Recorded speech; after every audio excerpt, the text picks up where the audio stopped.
Well, a very good morning and welcome to the final day of competition here at the Junior World Championships in Olbia in Italy. It's the team event. The much anticipated, long awaited team event. I think it's going to be an absolutely high quality event, and to give you his insight on this, please welcome Neil Adams. Good morning, Neil. Yeah, good morning, Sheldon. Well, it's always, isn't it? The team event is just one of those magical things, and I think that the combination now, 3 men, 3 women, some amalgamated categories there. We were talking about it earlier, some of the 60 kilos and the 48 kilos, have an objection maybe. We've got to draw the line somewhere, but the fact that we've got 3 men, 3 women has been good for judo all over the world. It's got a balance, hasn't it? Because now teams like Georgia, who've always had a strong men's team, but not such a strong women's team, they now have a women's program that is really on the up and up, and that goes for a lot of other countries as well. And of course we've got the countries like Russia and Brazil and Japan and the UK, for example, have always had an equal men and women's kind of program for a long time anyway. And Germany, of course, there as well, and Italy as part of that. And you can see that they're the ones that are going to be contesting for the world title. They are. Of course, we haven't got Japan in here. So Russia, France are going to be the main countries there. But Italy, watch out for them. Watch out for Germany too. And also, there's always a surprise in team competition.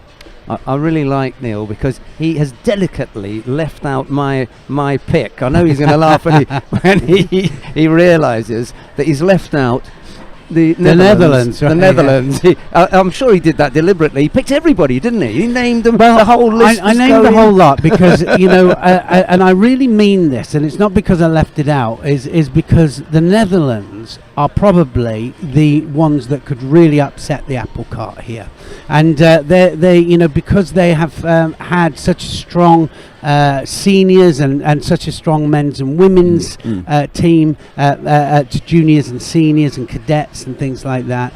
They could come through, and they've got a great team atmosphere, and they could just come through here and cause an upset. Right, so let's describe as much as we can the way that the team event is going to unfold here in Olbia. Some of you, watching will be experienced as far as the team event is concerned, and you'll know it's 3 men, 3 women. You'll also know that the weights for women are 57, 70 and plus 70. For men, it is 73, 90 and plus 90. What you won't know is which weight we're going to begin with first, because they that draw it rotates out. and that changes. It rotates, and what they'll do, they'll draw that out at beginning so that you'll have a starting point, and then it will go to the next weight up, and that's the way it progresses, men and women. And then the next round it will start at a different point, so it makes it very interesting. You don't always start with your strongest fighters. Sometimes you start with your not your weaker fighter, but sometimes you start with the lightweight, sometimes with the heavyweight, and also then look, for example, at the Olympic Games for Japan, didn't go their way. Ono was their last person on, and he didn't have to fight. It was all over before they got to Ono. Yeah, his presence was not required. They'd already lost it. Already lost it. Can you imagine that? I mean, in the Olympic Games, Japan had 5 newly crowned Olympic champions and an Olympic bronze medalist in their team. On paper, by far the strongest, and it never happened for them. They got steamrolled 4-1 by France, and I think the whole of Japan was in mourning for about a week after. Well, the French team are the number 1 seeds here at these Junior World Championships. We've got 15 teams, so 1 team will have a bye. That is the French team. They are the number 1 seeds. Round 1, just point quarterfinal, out semi-final. why France are number 1 seeds, because I think that's important. From junior competitions leading up to this one. Yeah. So previous team events they have won, and they take top spot here. we've already had the draw for which weight category will come to the tatami first, and we'll begin in this round with the plus 70 kilos. So the lineup then on mat number 1 will be Tunisia up against Ukraine. Mat number 2 will be Italy versus Kazakhstan. Mat number 3 will be Russia versus India. So that's those are your choices. Pick whichever of the mats that you want to watch. Neil and I have not yet decided where we're going to go, but I shall defer to my colleague and say, where do you want to go then, pal? Let's go down to mat number 3, and right. We'll start with the Russian Federation there and India. And the reason I'm doing that is not so that we see Russia so much, but one of the smaller countries, because this is one of the beauties of team competition, is that we get, and especially at World Championships, we get some of the countries that wouldn't normally qualify for Olympic Games able to compete here, and India are in there against one of the best teams, and so let's have a little look, see how they do. Right, by the way, Russia are seeded number 2. They are the number 2 seed, so an exceptionally tough draw for India to come up against the might of Russia in round 1. We'll just go through the 2 teams then. For Russia, Anastasia Kolodina, Ahmed Magomedov, Oksana Kovaleva, Saklan Shabikhanov, Lana Elkanova, and Daniil Dranoivsky of Russia. For India, Ishrop Narang, Yash Gagans, Sinan Simran, Aran Kumar, Unnati Sharma, and Jagata Singh. That's the lineup for India. We'll give you the actual, which weights they're fighting at as they come to the tatami. But round 1, first match, and we'll just use these 2 terms. Match is the country versus the country. Contest is the person versus the person. And also, just point out that they're going for a win here. So it's not whether it's Ippon against Wazari, because you have 3 wins by Wazari, 3 wins by an Ippon, and if it is all equal at the end with wins, it will go into a draw. They'll draw another weight category out. It could be somebody who's already fought, and they will come out and they will have to fight again, and it's golden score. So it is very, very interesting. All right, the 2 teams are taking to the mat. Here they come. There's a nice protocol as they bow to each other, bow to the Joseki as well, and then they prepare to get underway. Once in a while you'll see them come out with some kind of little flag for the other side or something, a pennant. Yeah, we haven't seen that actually. Yeah, the French do it. We don't see it very often, and I always think that's a lovely touch. Yeah. Happens, of course. I mean, team competitions, like England versus Scotland, or any other team competitions, they're used to it. I think that it's a little bit newer to us. In the white judogi, Anastasia Kolodilina. Makikomi effort there from her opponent, who is Ishrup Narang. It's Kolodilina in the white judogi, Narang in blue.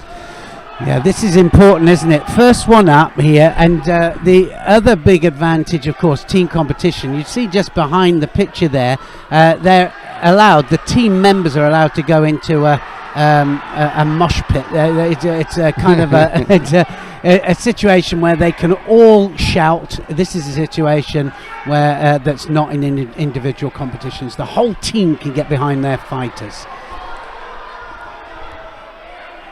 Kolodilina there, good Ashiguruma there, and she'll be looking for a quick win here, but I'm telling you now, team competition is different. Narang here will love it, having her home team behind her.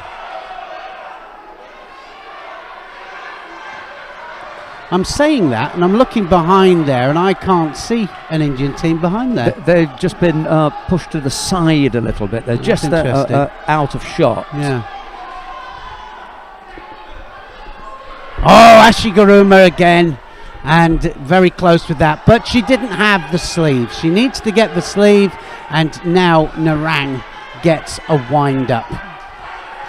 The atmosphere in here has already started. We're only first match on, and whole of the teams and everybody around, there's kind of a buzz going on. Can you imagine what it'd be like? Oh, there's an Osai Komi there, and Kila Delina there of Russia is holding, and she just needs to hold for the 20 seconds. Already got the Wazari there, and that's almost.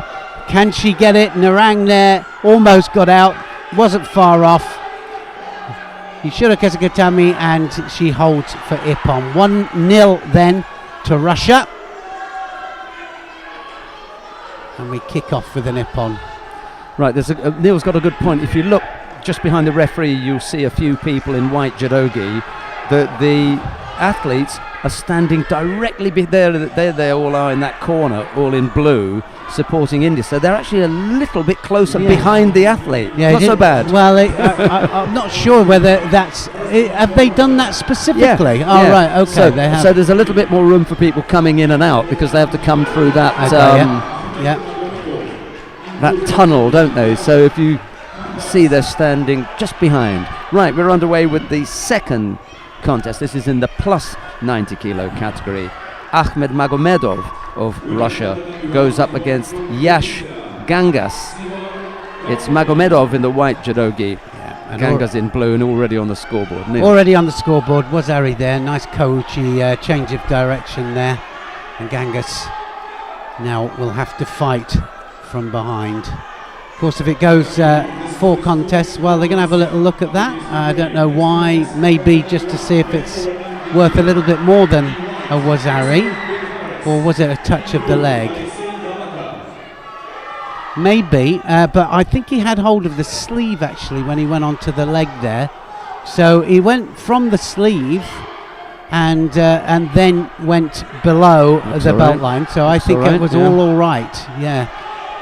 As long as he got hold of the sleeve, and he does exactly the same again. And a little bit of confusion there because sometimes they latch onto the leg with the elbow. As long as you have the sleeve, you can do that. More and more are doing it actually now. And same with the Kataguruma as well. Off the sleeves, they can go underneath there and start to use the elbows below the belt line.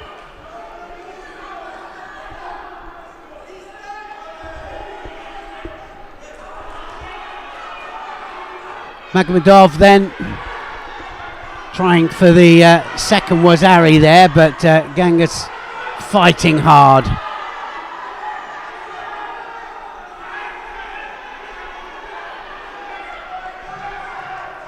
So he has to take the initiative here and try and attack himself, Gangas. And again, dropping underneath there for the Surakomi Gosh.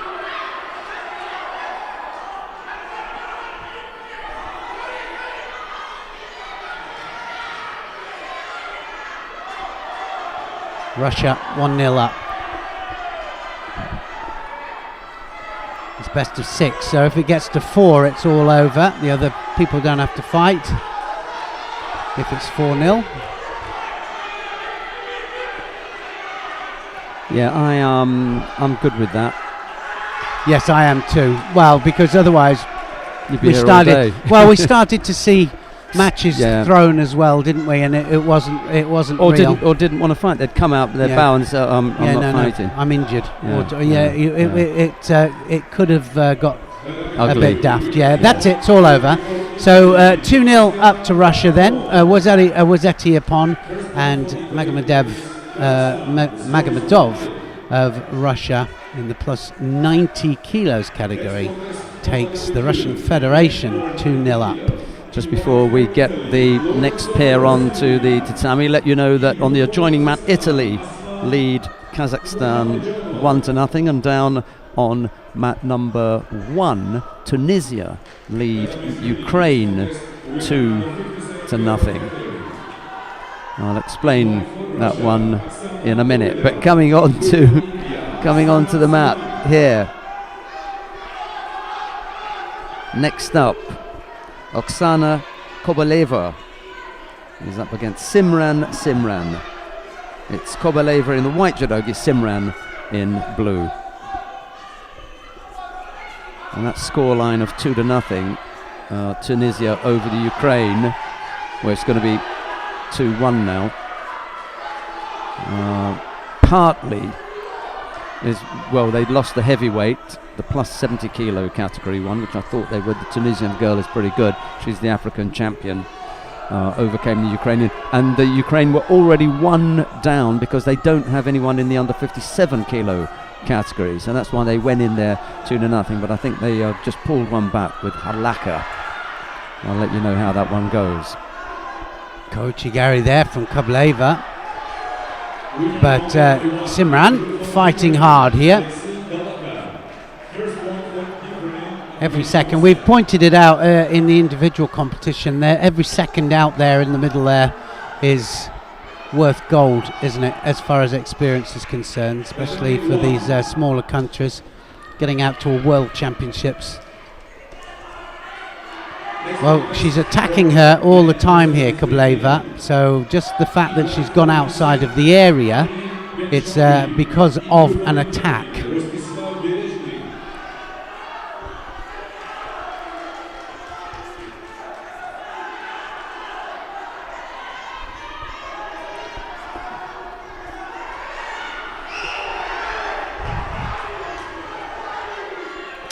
Oh, no, it was all over. So they gave a Wazari for that second technique there. Russian Federation go 3-0 up. One more contest out of the next 3 contests, and it will mean that the Russian Federation go through to the next round. Right, coming up next, under 73 kilo category, Saikan Sabikhanov of Russia goes up against Arun Kumar.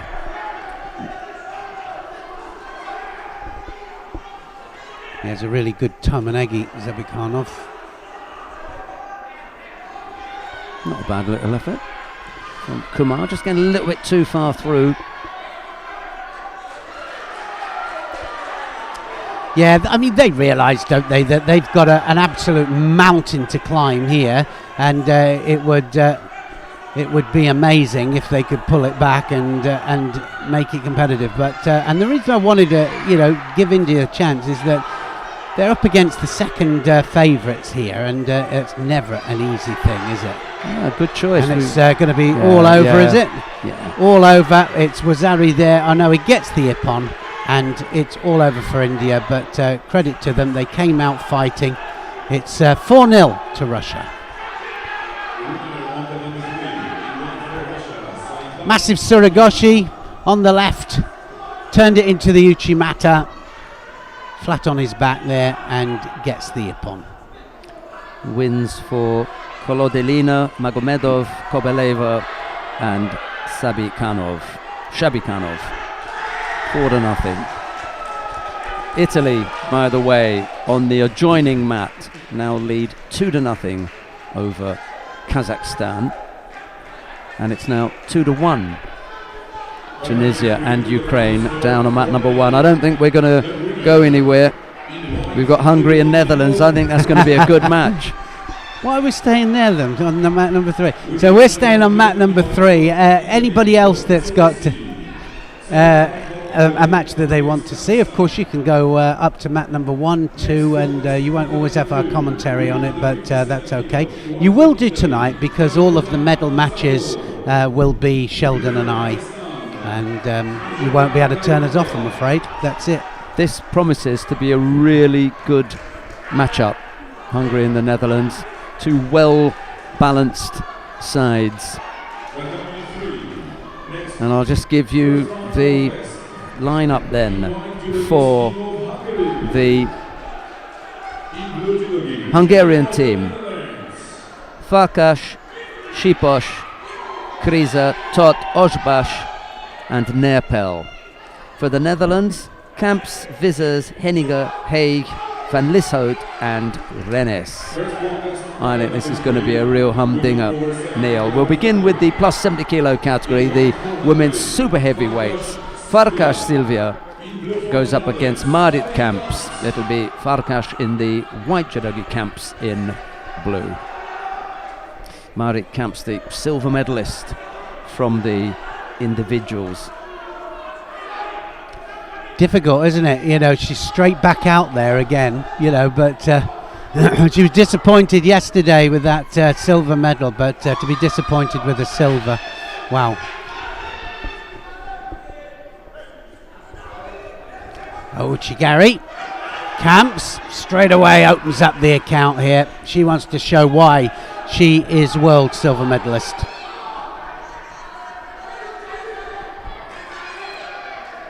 Three attacks in succession, and it's up to Farkas to fire back.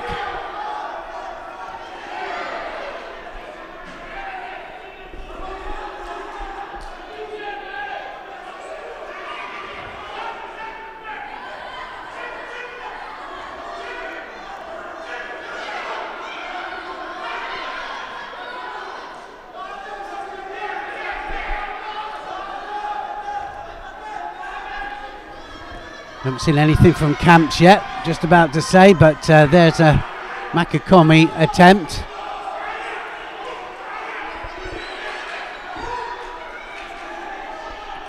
You see the teams behind there, they're all making gestures, they're all shouting for their teammates. We saw a great example of it, didn't we? Teddy Riner lost the individual, the chance of a third gold medal, and he was there with the team, wasn't he, for France? Going my mental. Goodness, he went mental, absolutely mental. Here we go, this is going to be a hold down here. Kamps holding down, but she just manages to get out there, Farkas. I thought that was all over then.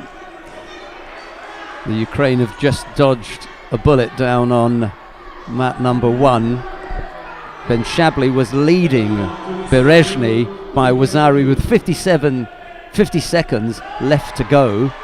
2-1 in the match to Tunisia. That would have made it 3-1 if you'd been able to hold off. Picked up a third Shido, and it's now 2-2. Well, it's 1-0 here to the Netherlands, because that was a massive hip-on there from Kamps. I'll have a look at it back in slow motion just to see how it happened. But that's the thing about teams, isn't it? It can just go, you know, all of a sudden it goes the opposite way. Something happens. Ouchigari driving Ouchi there, controlled with the hands all the way down. It was a nice driving Ouchi. Look at the control of the sleeve there, but then the change of direction to drive her onto her back. 1-0, the Netherlands.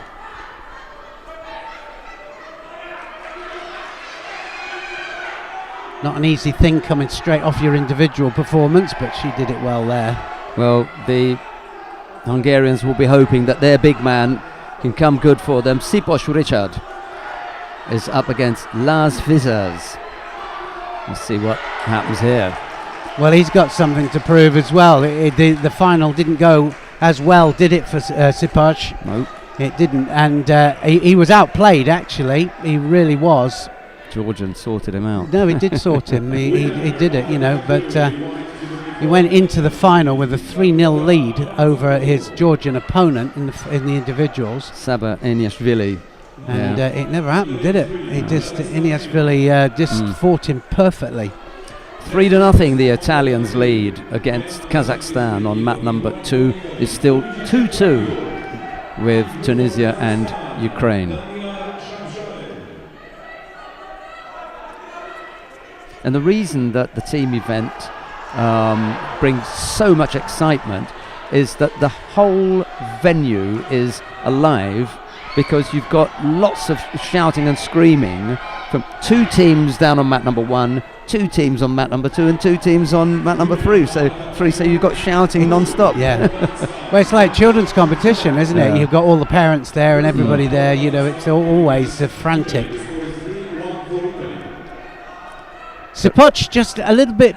He's just a little bit off for me. I think that it's probably not his best competition this, and not performing quite as he normally does. Happens. Gonna have to pull it out here. You don't want to go 2-0 down. Kazakhstan have pulled one back, 3-1 on mat number 2 in their match with Italy. Yeah, this is an important match for Hungary. He is a banker here, Sipoch.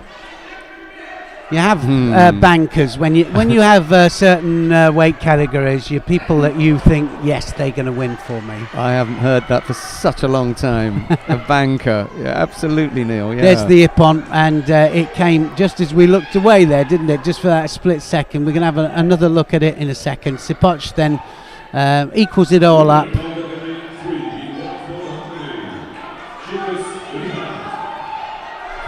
Big Uchimata. Wow, what an Uchimata that was. Straight up the middle there, and Sipoch scores a massive Ippon. Just set him up. It was right on the edge there, but the support leg was really central as well. Right the way up the middle there with the leading leg. Brilliant. 1 each. The Italians have just won their match on mat 2, 4-1 winners over Kazakhstan.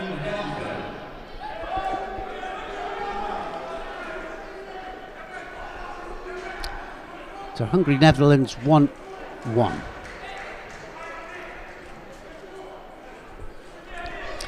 Right, coming on to the mat now.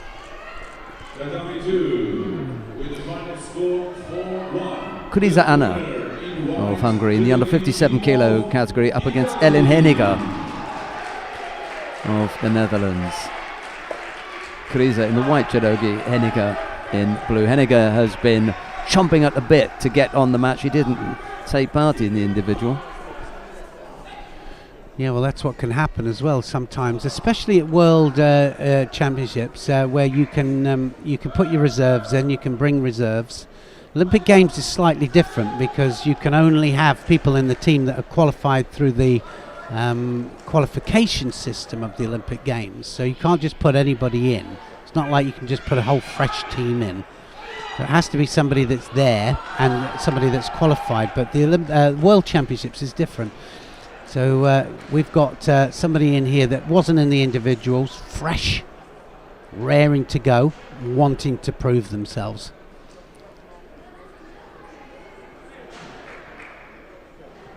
And you came specifically for the teams as well. Well, that's the other thing as well. And we haven't even touched on this. You get good team people and you get good individual people. And I never liked the teams. I wasn't a mad team person, but I didn't enjoy it that much. But some people really enjoy it, and they raise their game. I mean, they're world beaters on the team team platform. 3-2, Ukraine lead over Tunisia down on mat number 1. Kuriza's had to step off the tatami to get some medical attention.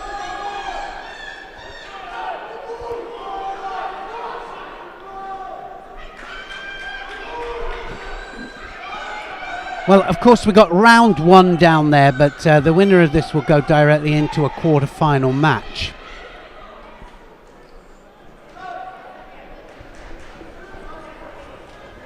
The winner of the teams, not the winner of this individual contest.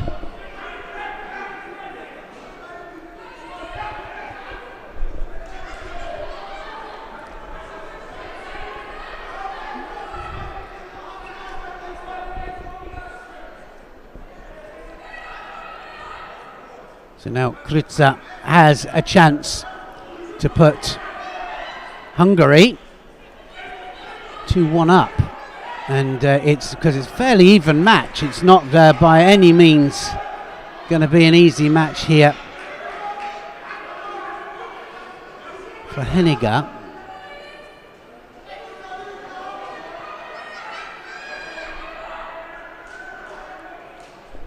Nice little Ashiwaza there, and she seems to be changing to the different flanks, so that's always a good thing. Henniger though dropping underneath, and she's piling up the attacks as well.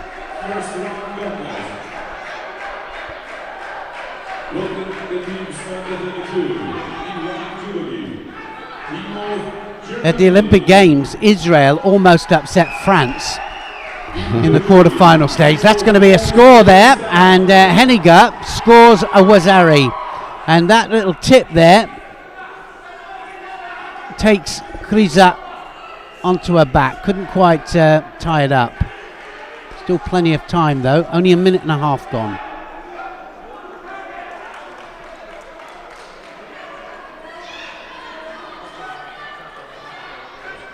So that Uchimata there, and of course the range that she had there in the leg, couldn't quite climb. She needed more hip if she was going to make it work, and that meant that the support leg had to be more central.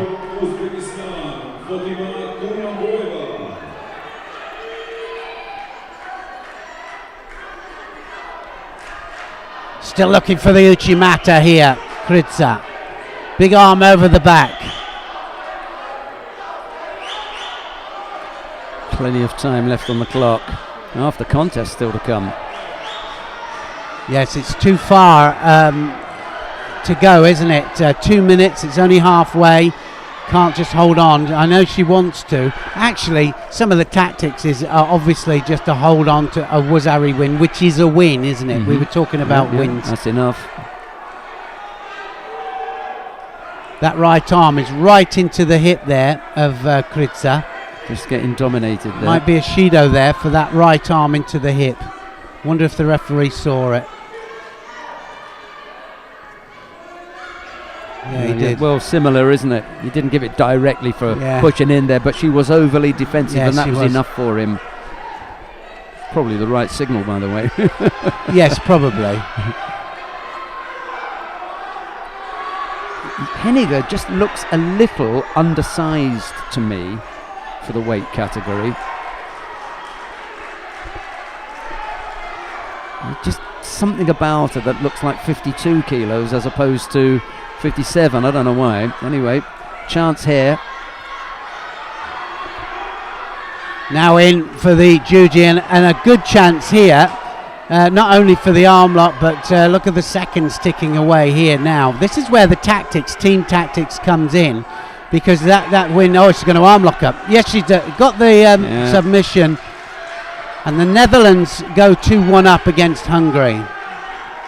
Quality piece of work there from Henniger. That was a really nice, she took her time with it, decided that she needed to apply pressure to the elbow, just took it up to the head at the right time. Excellent stuff. Well, whilst we're waiting for the other next two athletes to come, I'll just update you quickly. 3-2 the Ukraine lead in their match down on mat number 1, but they trail by Wazari with 40 seconds left to go in the sixth contest. So Tunisia could tie this up 3-3, and then it would be a fight off, sudden death. It's all happening. Toth Baton in the under 73 kilos category there. Just tries for the Yoko Tomoe. Yeah, let's do that. Sorry about that. Tot Baton of Hungary goes up against Heg Kern of the Netherlands. Tot in the white judogi, Heg in blue. Heg already on the board with Wazari in the first half a minute.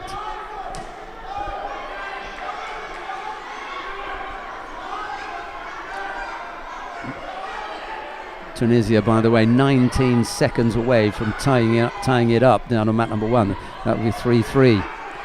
And quarterfinal place. You know, you've got to get to the quarterfinals to stand a chance of a medal. Oh, look at that. Now then, gets the Wazari back. Toth does well. Tanio Tosh, and he's going in here for the Juji. This is a crucial match, I'm telling you now. because this could turn it.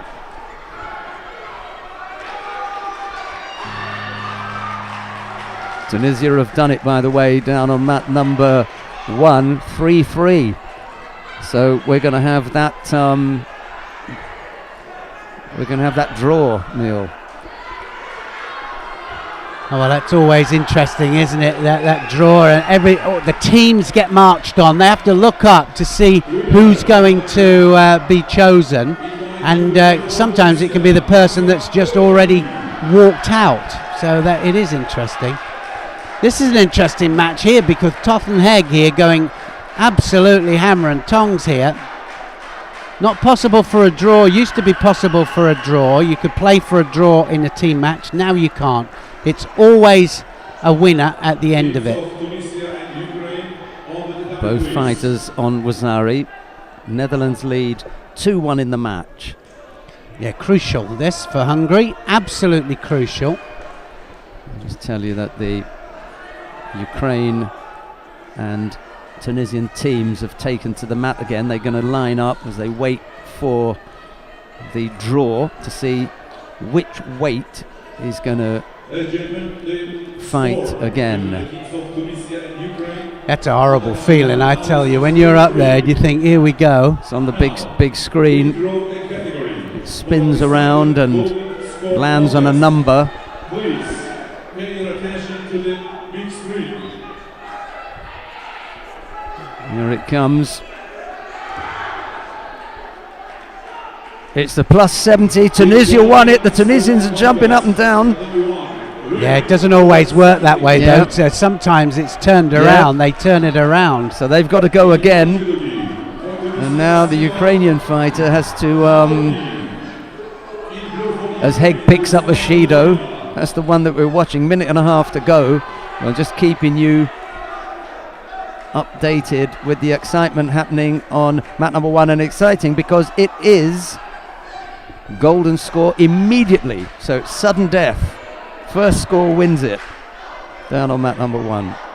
Anyway, Wazari apiece here. We've got a little over a minute and the Dutch lead 2-1 in the match. Yeah, this is anybody's now. Can he tie up the top half? He might just get that leg out this time. Watch this just pop out. It might just pop out if he can just get the other one up to try and get it out. The referee going to let it carry on.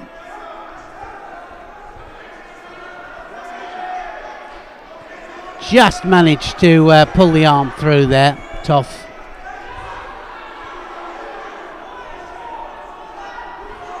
Germany lead 1-0 over Uzbekistan on mat number 2.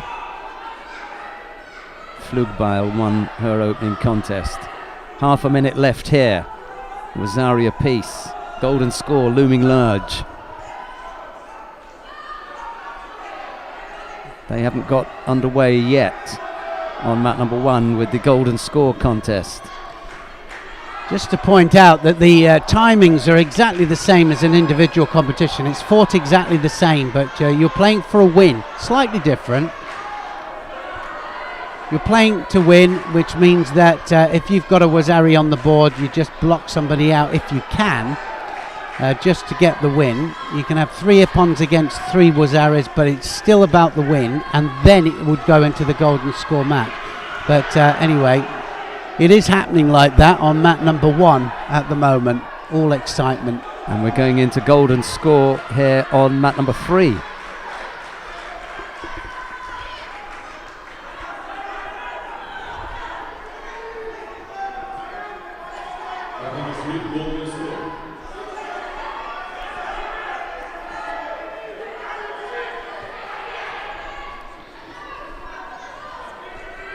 Well, very important here for Toth and Hungary. He needs this match. Hungary need this match. Uchimata there from Toth. Well, Bulavina has just thrown Dawedi for Wazari down on mat number 1. They may have to review that action. But Wazari's on the board for the throw from Bulavina. Second Shido there done for Haig. It's done.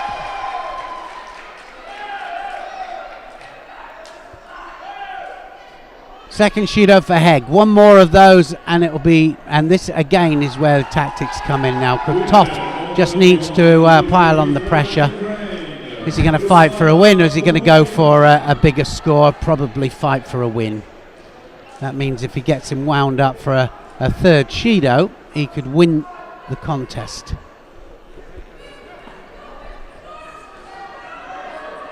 Good attack there from Haig.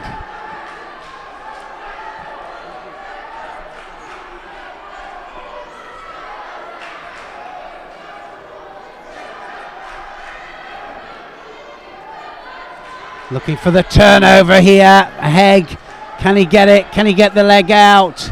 Couldn't quite get it out the last time. Look at that right arm there of Toth, just stopping it. Good defense there from Toth.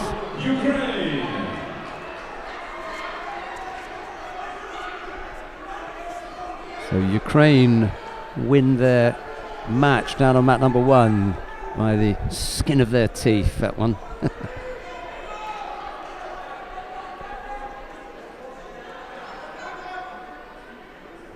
Going to say that you can cut the atmosphere, can't you, with a knife, and every team match always the same.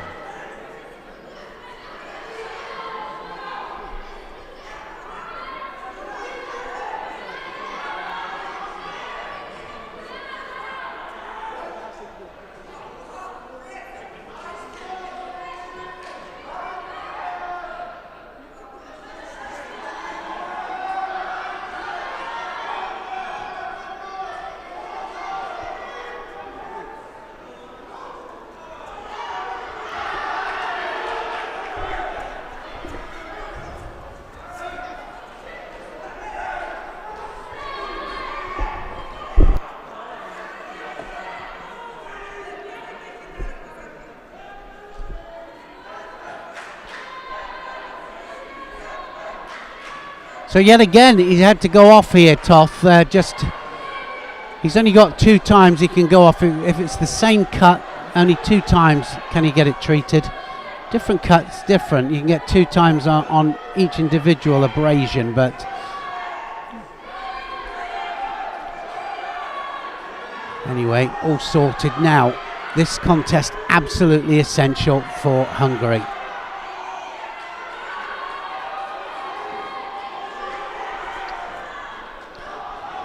Now then he's got it, and Toth equals it all up, and that was a real pressure point there. He knew it as well. So 2-2 now, Hungary and the Netherlands. First round, look at the teams founded at 1. E1 Jubilee, team of Kenya. In blue Jubilee, team of Brazil. Good change of direction there for the Sumigaeshi, and absolutely flat on his back there. Left-handed fighter. Feinted one way, went the other one, and it's Hungary 2, Netherlands 2. Well, it means that both of the final matches will go on. Here we go for the 5th matchup here, and it's Osbas Sophie against Van Lieshout of the Netherlands. Osbas in white, minus 70 kilos is the category. Shido apiece.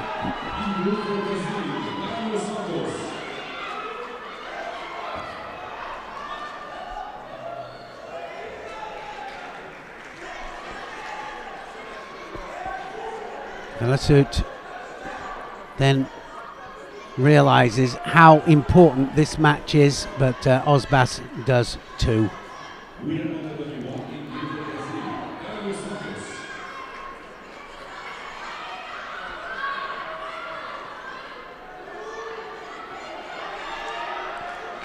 Big arm over the back here. Osbas.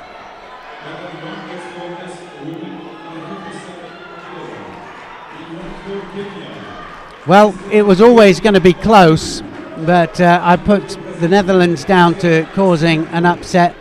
Either way, no matter what winner here, it's going to be, well, it's going to be a surprise, I was going to say, but both equally balanced, these matches. Sodisora Komigoshi there from Osbas.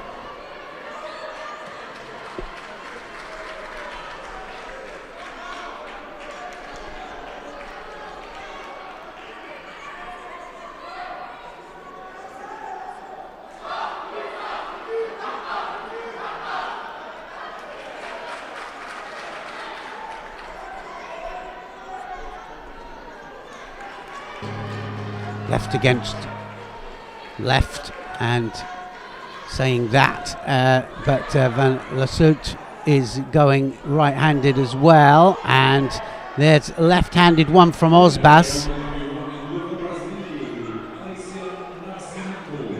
Lights out, Van Lasut has to come forwards now. She's got to put an attack in, can't afford another penalty.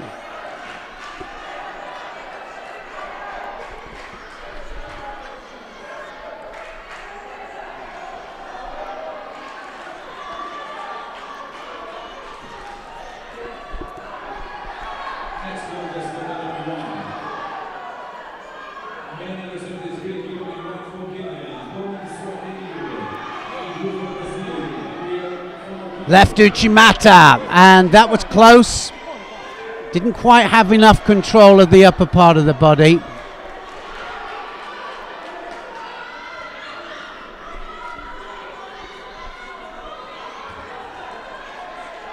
Well, gets a second Shido there, Osbas, for touching the leg.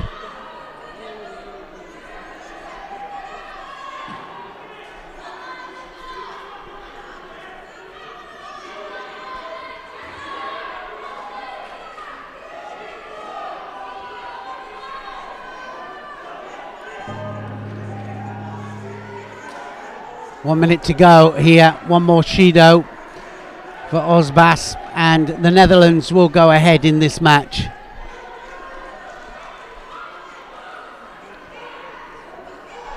She realizes it as well. Tries for the Seanagi.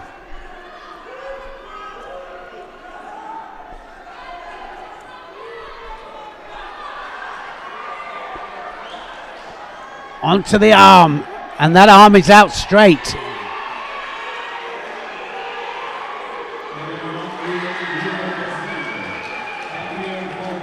Van Lasut almost there then with that. Second Shido goes up to Van Lasut, and that means then that one more for either one of these and it will put their team ahead. Big hips. Osbas.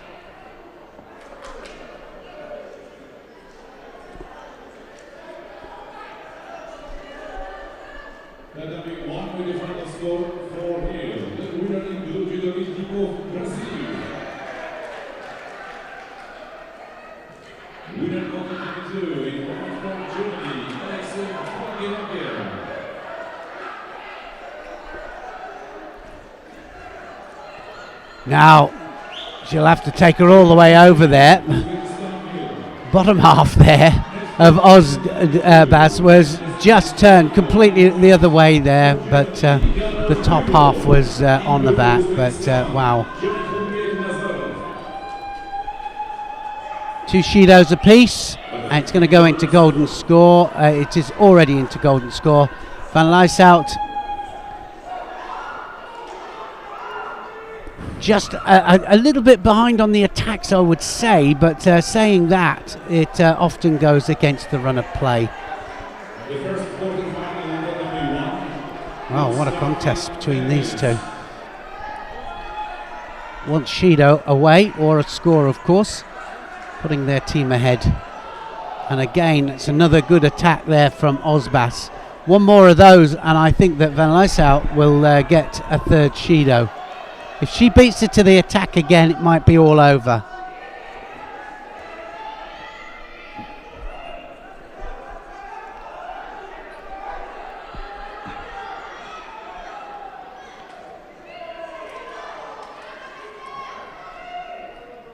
Now takes her onto her back again. Can she get the top half tied up?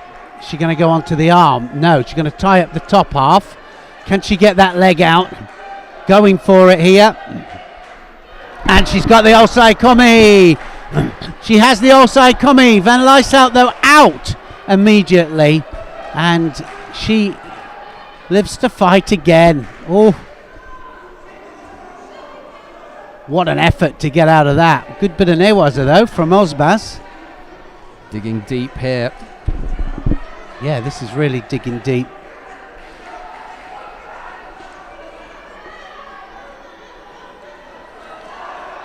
And oh, that hip movement there almost took Van Lieshout out.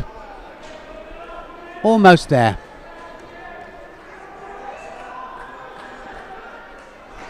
Well, what you've got here as well, remember, is Joanne Van Lieshout is the gold medal winner in the category below this. So she's fighting a weight up. Tough ask, because she's up against a former junior world champion in this weight. So that's a tricky one. Yeah, it is a tricky one, but we saw it, didn't we? Agbeg Nanu did exactly that, went up a weight, final of the Olympic Games, and beat the Japanese Olympic champion in the weight above.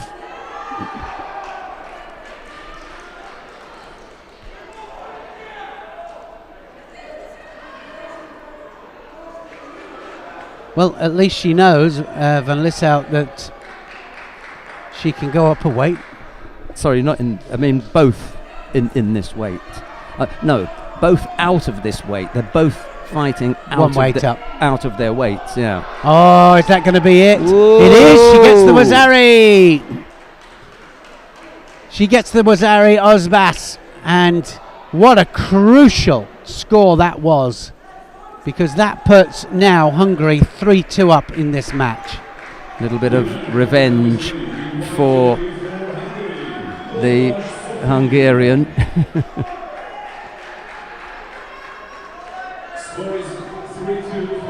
Wow, what a match this is. One more then for Hungary and they will secure the match. Netherlands will be out, but it's not over yet, I can tell you. This is the score. Could even have given the penalty for under the belt there on Van Lieshout. If you look at the right hand, whoops, because she's got hold of the skirt. Okay, tiny thing, doesn't matter. Right, who we got on the mat now? Nepel Gegli of Hungary up against Tigo Rennes of the Netherlands. It's Nepel in the white judogi, Rennes in blue.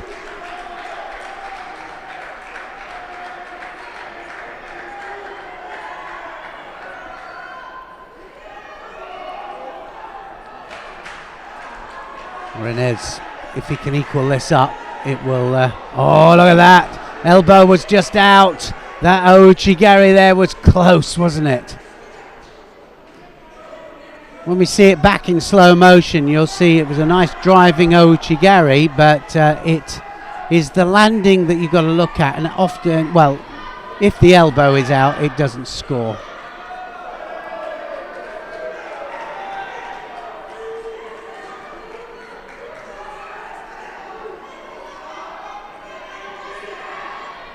The quarterfinal contest on the W1 between the teams of France and Ukraine will start in 5 minutes. Oh, good attacking stuff here from Nepal. This is the Ouchi, we'll see it now. Nice driving Ouchi, but that left elbow there just preventing the landing.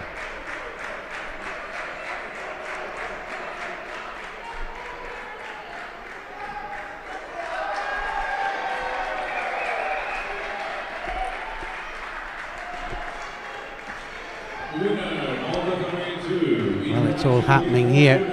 France are up against the Ukraine on mat number 1.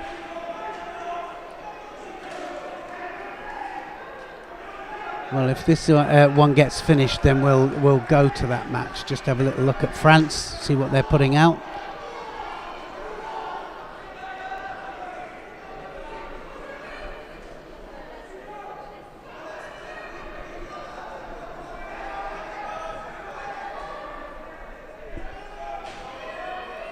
Oh, nice Sodi. What a nice change. Left-handed grip. Just suddenly switches it to the right. Sodi Surikumigoshi. Rennes was the silver medal winner, if you remember, from the under 90 kilo category. And he lost in that final to the Hungarian, but not this one. Yeah, it's a different one, but it's one that is just getting the advantage on the attacks. Doing a good job here.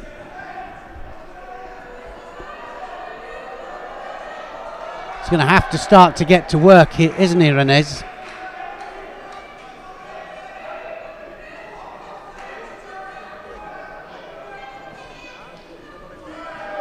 Well, if the Netherlands can win this one, it will go to the golden score match. 3 minutes to go on the level 1. But certainly the run of play here, Nepal is ahead on attacks. Doesn't always go that way though. Oh, Chigari. Better position. Just lost it with the right hand, Rennes. He couldn't follow it up. Wow, look at that. Big Barani out of that there, Rennes.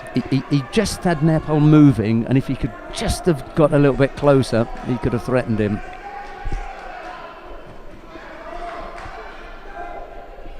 Saying that, and it's Nepal that came through for that Sodi there. So the number 2, the next match will start in 10 minutes.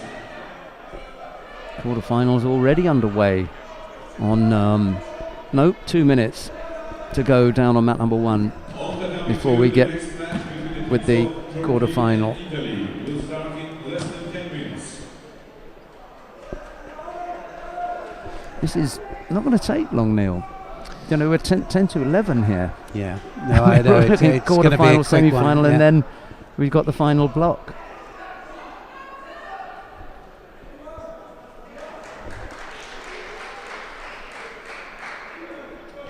Well, Ippon given to Rennes here. Yeah, for the head.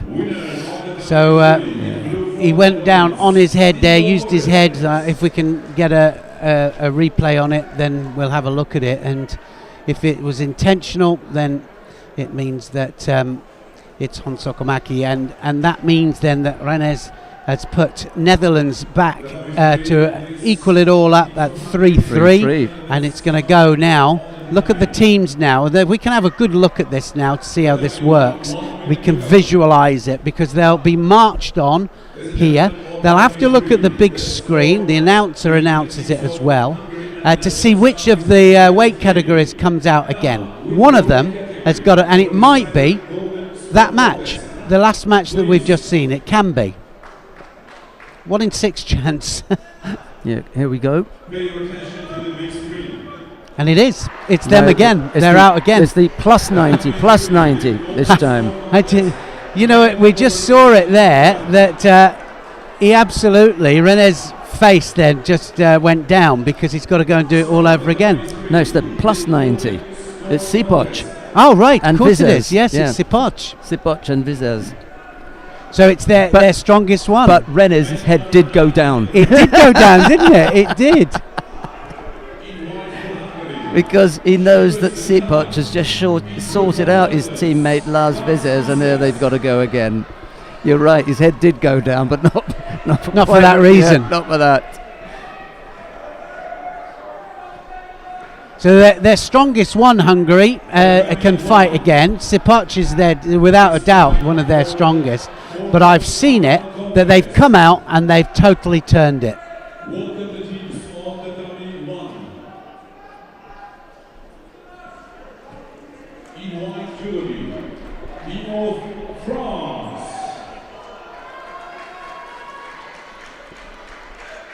And in blue jewelry, Golden score will get this. Any score on the board.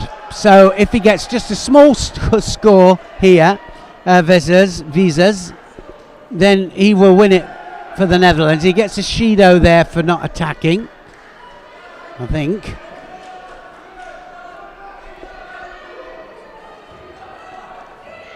Looking for the same technique there, Sipoch. Might want to look for something else. Wants to emulate what happened before.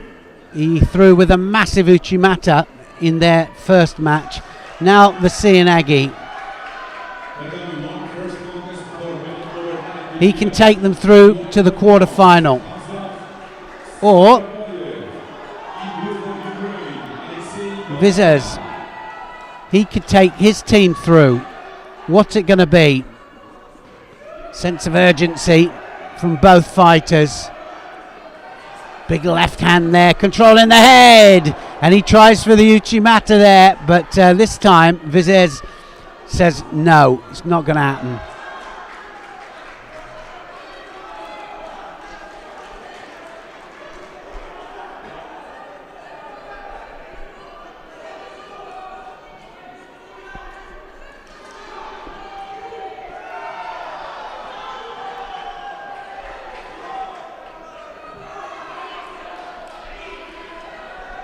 Can't afford another penalty, Vizes. Wants that arm round the back, doesn't he, there? Just being beaten to the attack. What Sipoch hasn't got to do is to panic here, because it's not going like the first contest.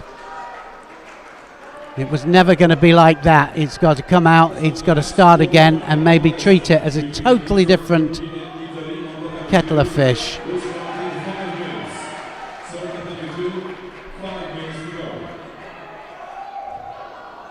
Good Ashiwaza, and this time can he get it? Can he secure it? Now, can he take him down? The referee will allow it to carry on if he can just secure the top half here, and I think he can. Sipoch then, he's in the hold down, and he's got Vizes in the hold down here. Kesakatami just needs to hold for 10 seconds and it'll be all over. He'll probably be allowed to hold him for the full Ippon. Never can understand that, why they don't just stand them up at Wazari, but there we go. Oh, he just gets up. It's all over, he's won it, so he just releases it there, gets the Wazari and finishes the contest off. And quite rightly so too. You know, I can never understand that. They carry it on for the Ippon sometimes. What if he gets strangled from underneath? just saying.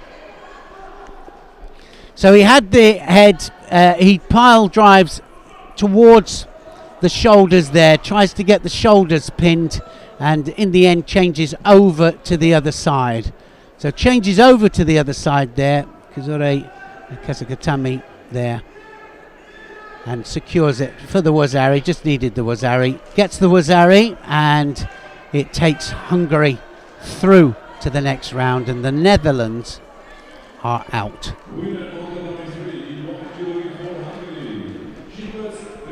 All right, so we are now, who are we going to look at? And Sheldon's just rejoined me.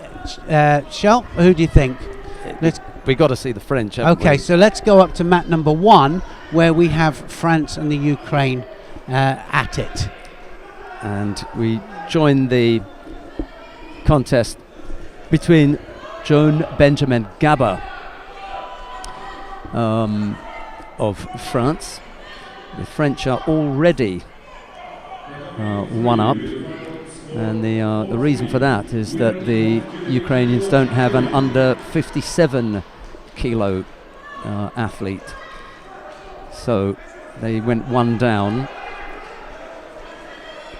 They lost. It's not marked up though, is it? Is it marked up already? It's already up there. Yeah, because they've lost the first contest. That was Khazmat Sapabayev.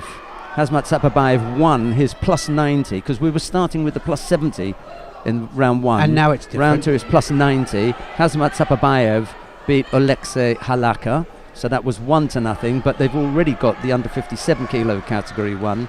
Faiza Mokhtar didn't have an opponent.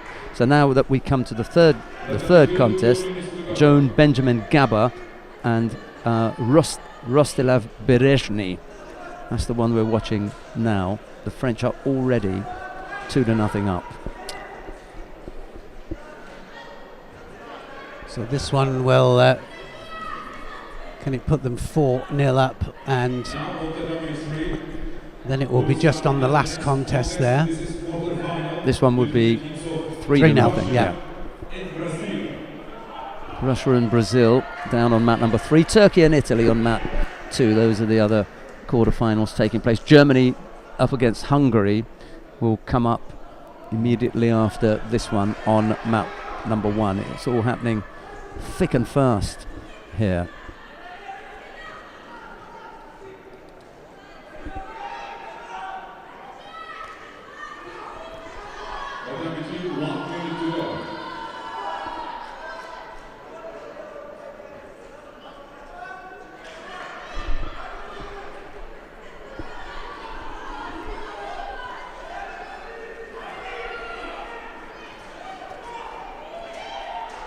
Good pressure here from Gaba. Berezhny beginning to feel it now. A minute and a half to go. Both fighters have picked up a Shido each. Just get the feeling that Gaba is beginning to enjoy his work here.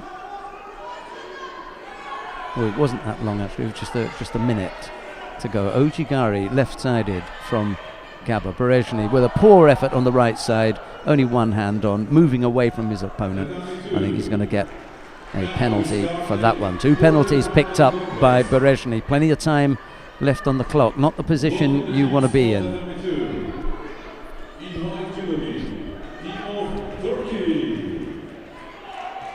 Again, lost contact with the hands. He's going to have to be a little bit more determined, Berezhny. He can't afford another error. Wasn't the best effort from Gaba, but at least he had his opponent moving, so he won't pick up a penalty for that one. 27 seconds left to go. No score in the contest. France lead the match 2-0. 2 penalties against Berezhny, 1 against Gaba, and 20 odd seconds left to go. He always looks to me, Gaba, now I've seen him quite a few times, and he does a lot of posturing with the Kata, and needs to be just a little bit more direct with his technique, I think. Yeah, he shakes them up and then nothing happens. Yeah, a lot. He does that a lot, you know, and I think he needs to be just a lot more precise, you know, and use the Kata with his feet. He goes into golden score. We saw a lot of golden scores from him in the individual tournament.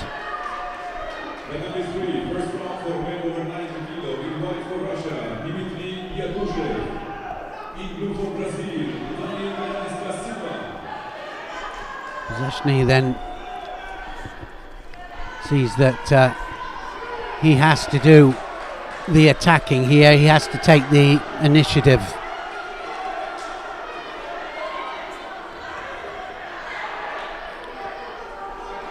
This would really put Ukraine under immense pressure. They'd need a really good comeback, wouldn't they? You go 3-0 down, you've got to bring 3 contests back just to get the golden score match. It means you've got to win 4 on the trot to win it. But we have seen it. Yes, indeed. Rare, but it has happened. Yeah, no, it did.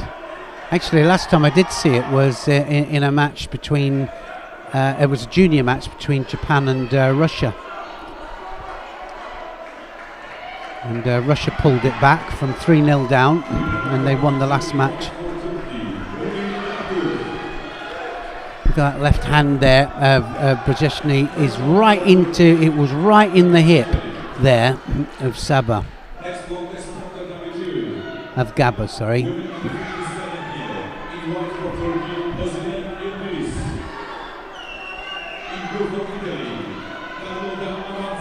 Gaba hasn't been able to get past the defence of Berezhny.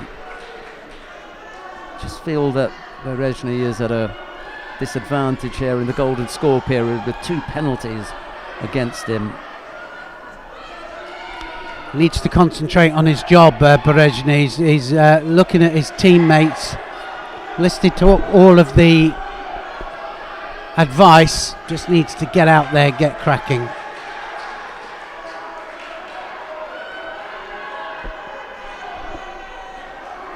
Ukraine coach, just given a reminder about coaching. Of course, he could have been coaching when Berezhny was doing up his gi, that's okay, but it was before that Raul Camacho was referring to.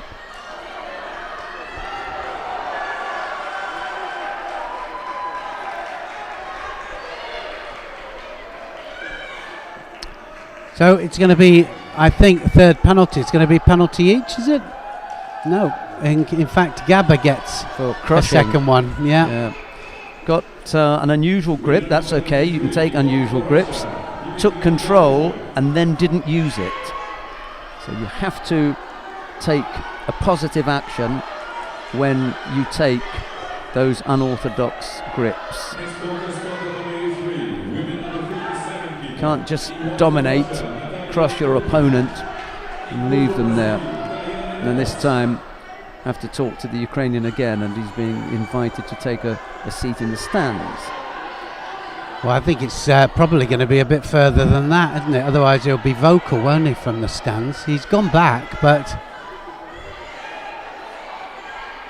Gaba playing with the edge here, just backing his opponent up. He tends to do it all the time, doesn't he? He's always looking for the tactical advantage. Oh. Now then, that almost came unstuck there. He did the arm roll, didn't he? And he's ended up in the hold down.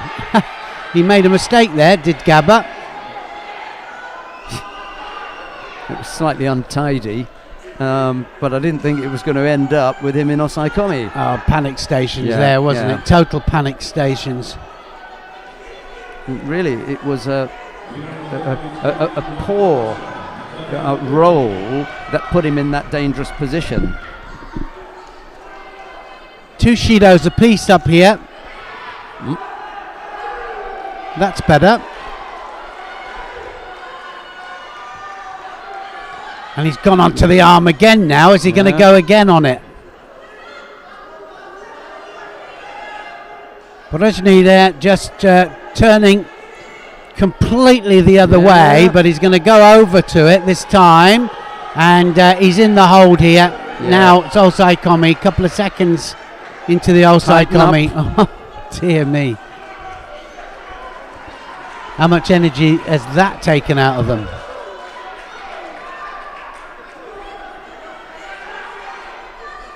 Almost 3 minutes of golden score. Both fighters now on 2 penalties. First score wins it.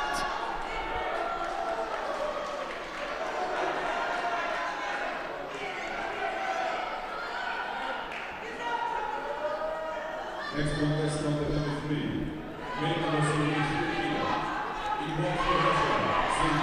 I really don't know which way this is going to go. At the moment, Gaba just ahead, I think, on the attacks and stuff. He's the one that's looked closest to scoring. He's looking to finish this off just on attacks, I think. Oh, it's going to be it. Oh, dearie me, that was close. Well, this is the best we've seen him. Gaba, he's opened up now. Is it going to be the third Shido? Just might be.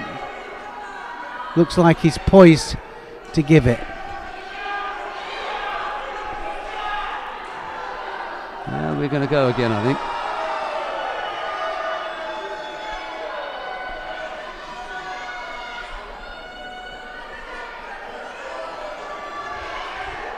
Right, so Gaba's got to be really clever here. If he says hajime, he should swarm him. He will take it. He's got to have a go, hasn't he? He's literally got to take the fight to him. Can't let the Ukrainian come up with an attack. And he does.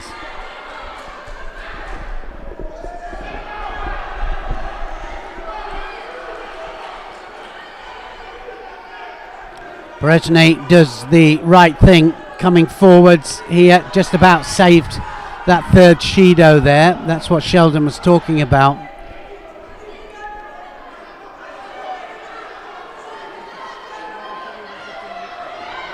Gaba with an Ouchi.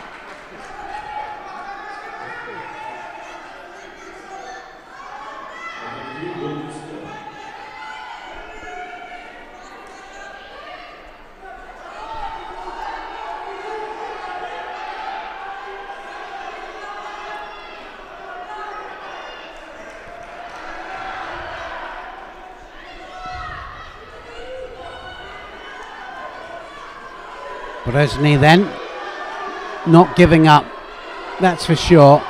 Gaba changes the direction. That wasn't quite there, was it? The arm was out. Nice effort. Kojigaki from Gaba. Hooking in, blocking, trying to push his opponent over that leg. Got blocked there. Blocked that one fairly easily, didn't he? 4:20 odd. 4.5 minutes of golden score. Yeah, this is to get to the semi-final, remember.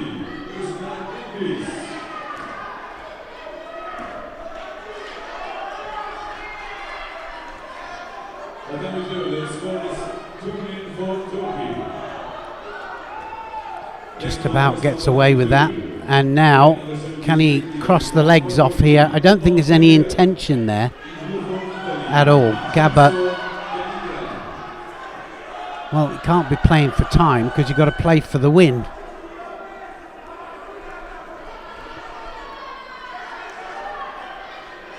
Ooh. I know what you were thinking. Yeah, you were thinking Berezhny against the arm, weren't you? It was Gaba's turn to feel the pressure there because he would. He was about to go against that.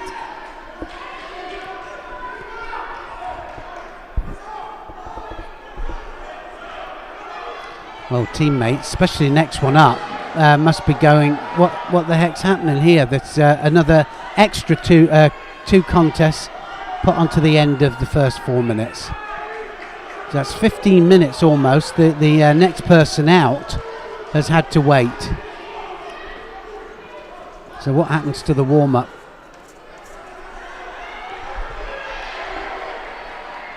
He can hardly stand up here, can he, Berezhny?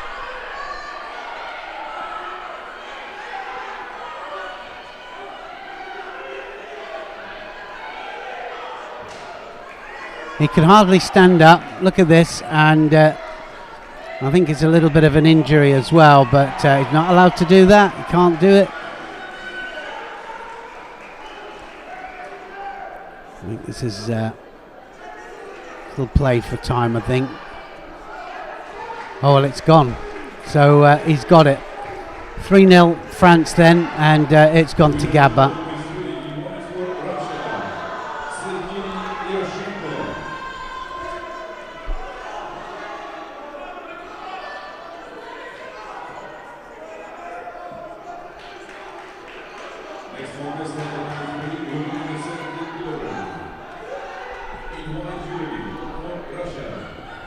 Right, coming up next, who have we got then? In the under 70 kilo category. Kayla Isufu of France goes up against Yulia Kurchenko of Ukraine. It's Isufu in the white judogi, Kurchenko in blue. They've decided not to go for Natalia Chistiakova. That's 70 instead. Kurchenko. Here we go then.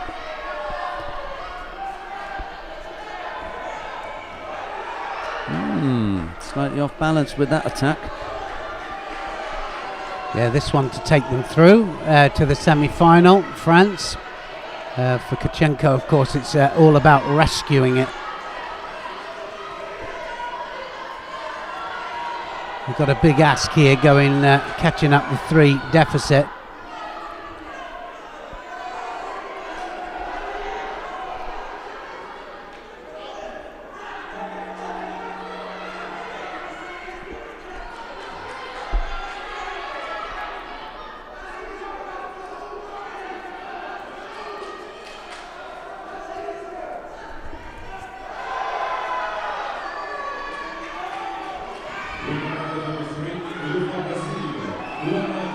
Thundering right arm there of Kurchenko going over the top. Like you said before, Sheldon, a little bit of flop and drop there from Isufi. Haven't heard that one for a while either. Flop and drop.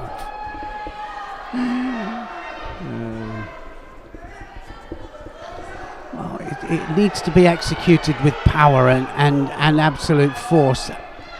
And sometimes if it's got no rotation, if it just goes to the floor, That's the reference.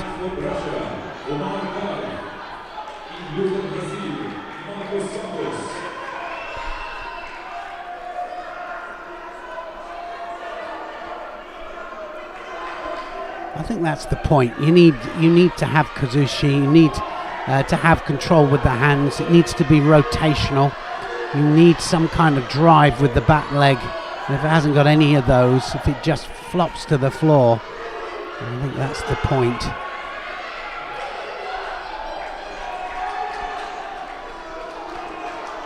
I'm just looking at the Turkey-Italy match there. Turkey are 2-0 up against Italy in their quarter-final.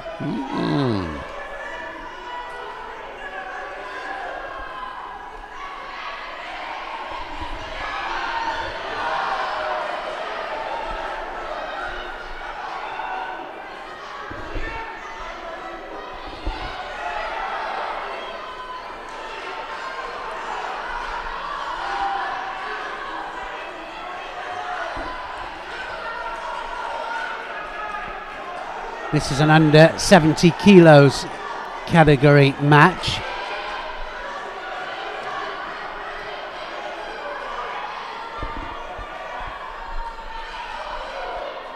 And a Shido for a Sufi. Yeah, Raul Camacho gave the signal I was thinking about earlier. More block. Yeah, yes, yeah. So more specific. Yeah. Yes, of course, you know, she's trying to keep her out, but he was a little bit more specific about the action of that blocking. Sufi got called for that one. I kind of like that, you know.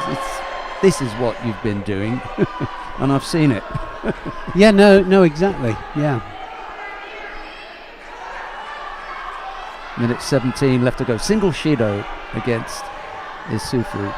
Good effort here from Kurachenko to try and pull one back for the Ukraine and bring them back into the match.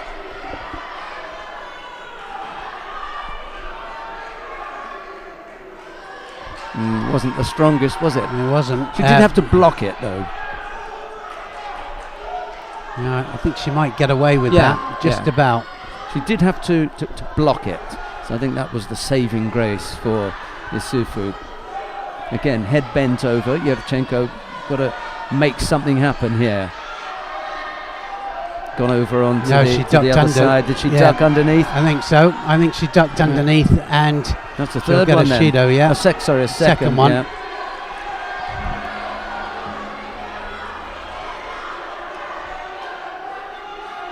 Golden score on mat number 2 in that 2-0 match. Italy and Turkey. Turkey leading 2-0. Just see the scoreboard in the background. Stronger effort there from Isufu, but again, Yevchenko able to block that. Now trying to get something going on the ground. Couldn't work it with the legs. Some tight matches, aren't there, in this team competition? I think there'll be some tired bodies, but also team competition comes out a little bit differently. Just the way it is. Russia 3-1 against Brazil at the moment.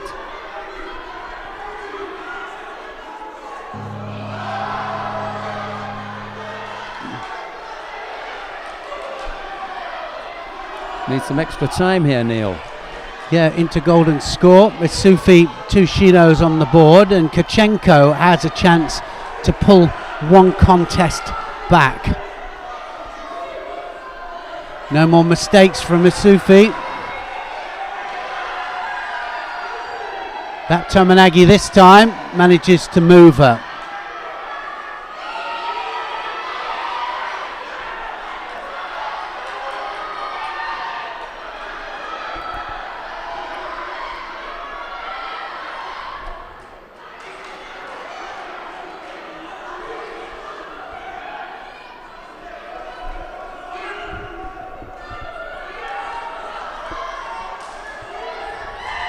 Kojigari just had Kurachenko stumbling there, but turned on to her front.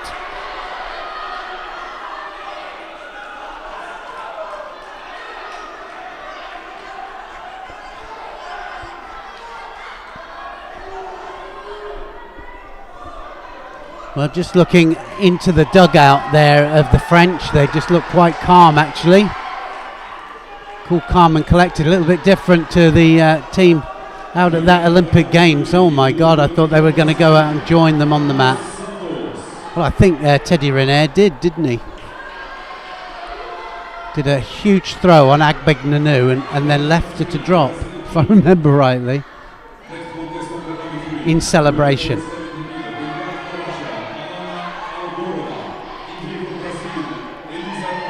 So Sumagay, here we go. She nearly made a mistake there. She has made a mistake there, Sufi. She's in a dangerous situation here now. She's going to have to put a lot of energy in this to get out.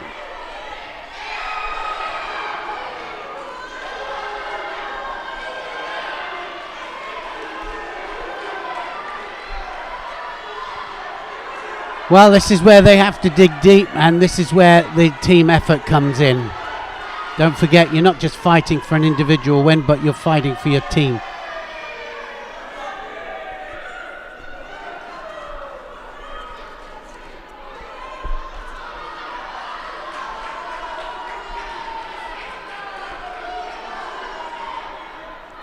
Kachenko just snapped that off completely.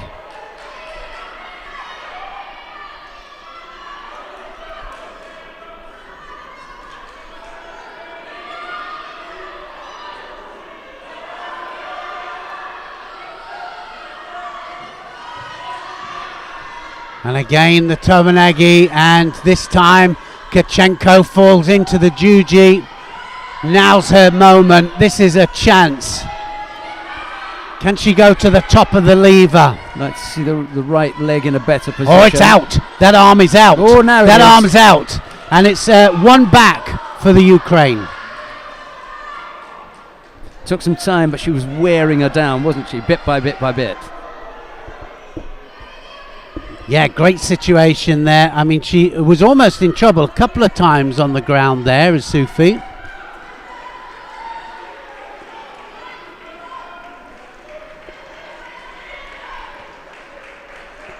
Then she just dropped into the juji position there. You look at her go at that arm there. Manages to wiggle it out.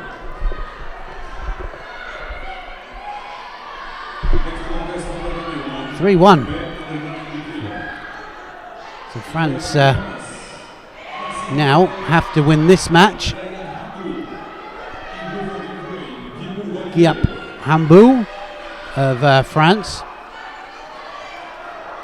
Remember, France are in white here. Valiev of the Ukraine in blue.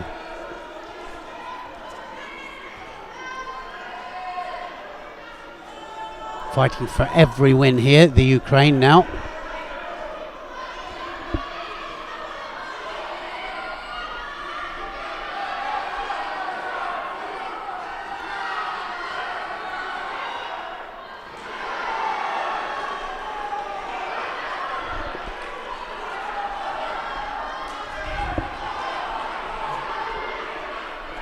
Three to nothing. Turkey over Italy.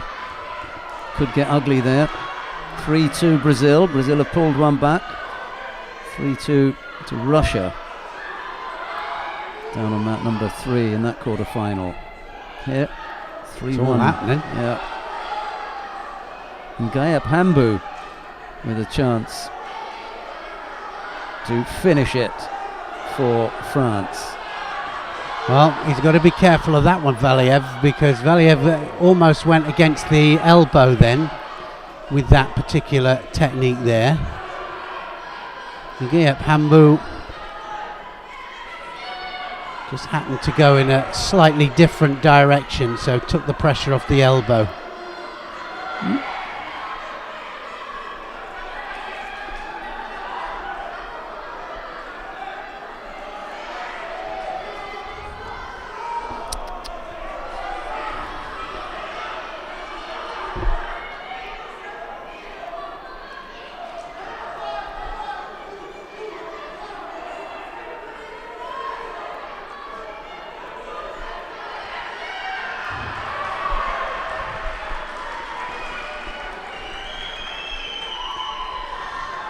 Now then, Didi, Oh, he almost tipped it, didn't he? Almost.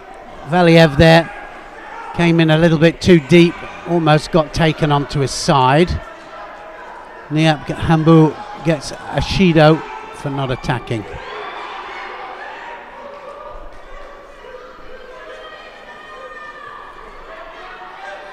Winner of the number 3, in white judo for Russia, Alana Alborova.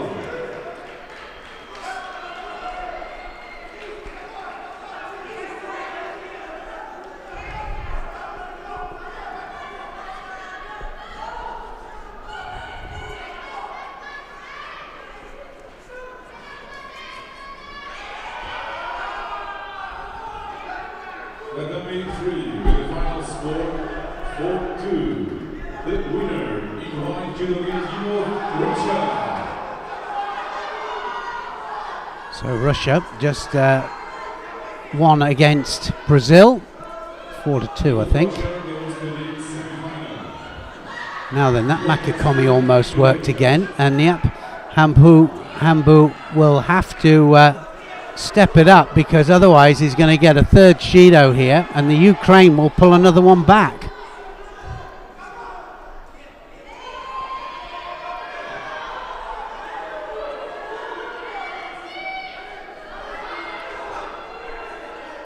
Osoto! Massive Ippon! Beautiful Osoto Gary there, and he absolutely buried him. He had a second stab at it, and France go through to the semi-final then. Look at the Osoto, look at the right arm over the top there, dominates that, pulls that sleeve in, and then that snaking Osoto Gary there, and catches up, and that was a superb Osoto Gary, really was. Good opportune stuff, just took the moment. Won't need anybody else to fight now, and that Osoto there, well, he just says, nope, you're going to land on your back.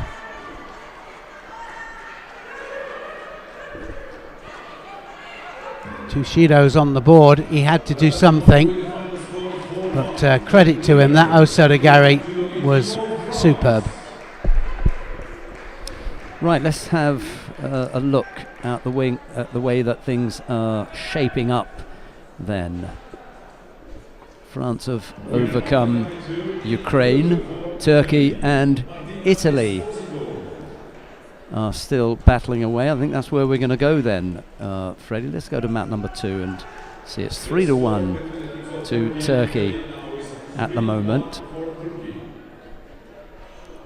as Omer Aydin takes to the mat. This is in the under 70 kilo, no, beg your pardon, it's the under 90 kilo category we're looking at here. Yeah, Omer Aydin of Turkey in the white judogi goes up against bright Maddaloni Nossa of Italy. It's Aydin in the white judogi, Maddaloni Nossa in blue.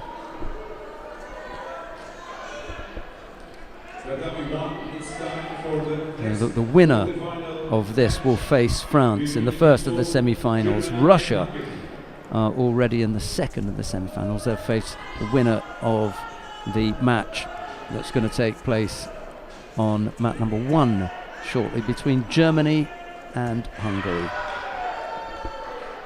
Nice Sianagi there from Maddaloni Nossa.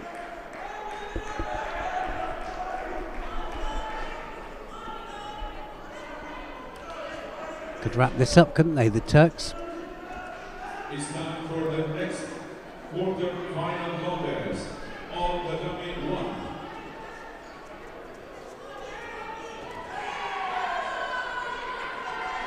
1. Well, he's going to have to try and just up the pace a little bit, Aydin, to make sure that he's attacking first. And in blue judogi, team of Hungary.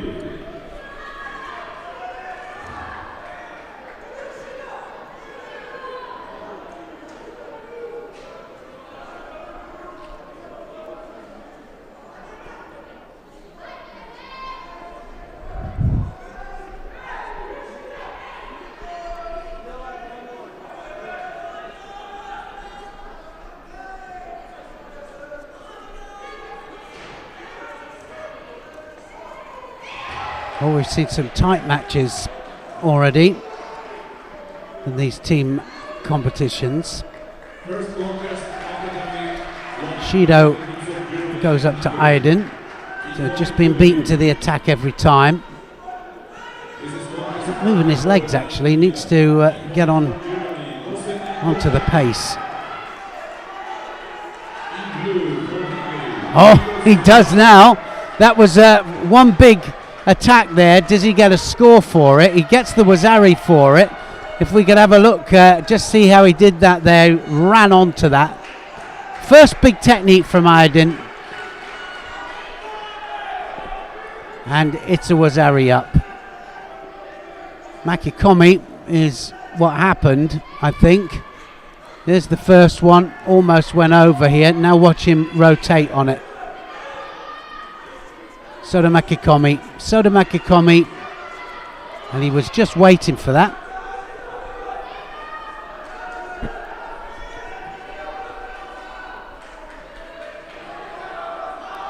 Still 2 minutes to go, plenty of time.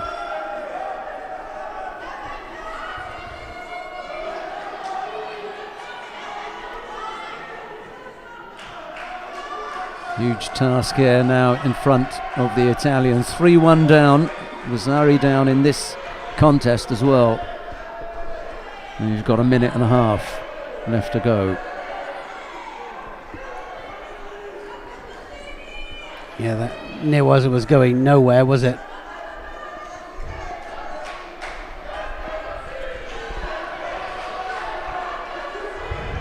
No real digging for any Newaza attacks. One or two, they kind of fall into the situations. One or two will go for the double lapel and they'll start it off. I'd like to see a little bit more urgency in the Newaza.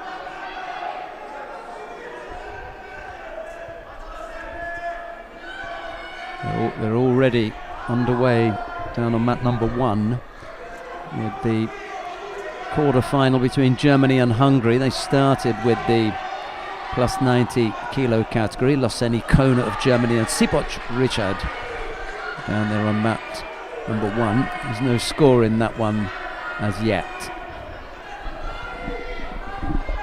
That's Sumigate. They're going to have a look at that, see if it came and whether it was valid, whether in fact Madaloni went to ground or not. So the referee quite rightly wants to have a little look at that. So let's have a look, see if both elbows went down here. Madaloni is the one that gets torn out of the situation here, and I think that it was a score. It just depends on whether the landing, whether we got the landing. It was definitely a throw, so he kept it in play because he keeps the elbows from touching the floor. Watch him go down here, and his opponent keeps him up. That right elbow there, he says, no, you're not going to go down to ground. If both the elbows go down to ground, it's finished. Did he get a side landing? That's the key point. Yes, he did. He got the side landing, got the score, and Turkey win by 4 matches to 1. Right, it's not the end of Italy. We'll see them in the repechage, but it's Turkey who go into the semi-final. They're going to face the number 1 seeds, France.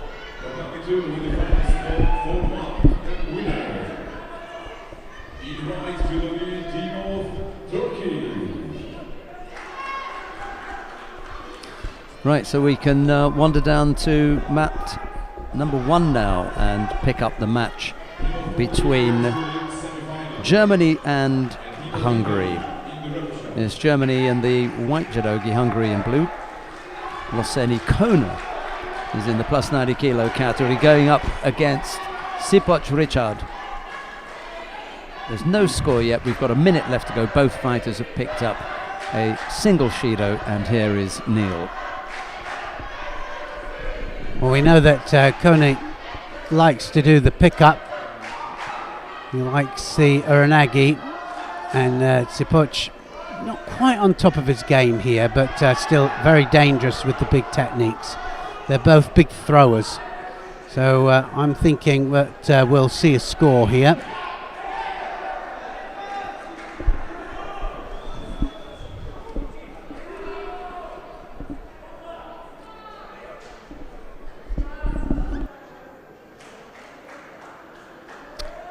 Well, it's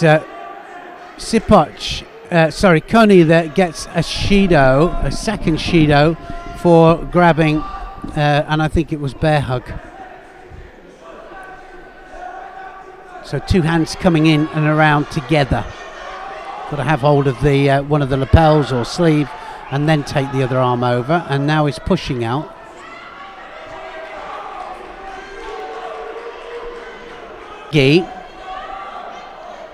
That meant that even though he hit the ground there, unless Sipoch actually got direction for it, well, he gets it. Sipoch gets it, and that means that Hungary go 1-0 up.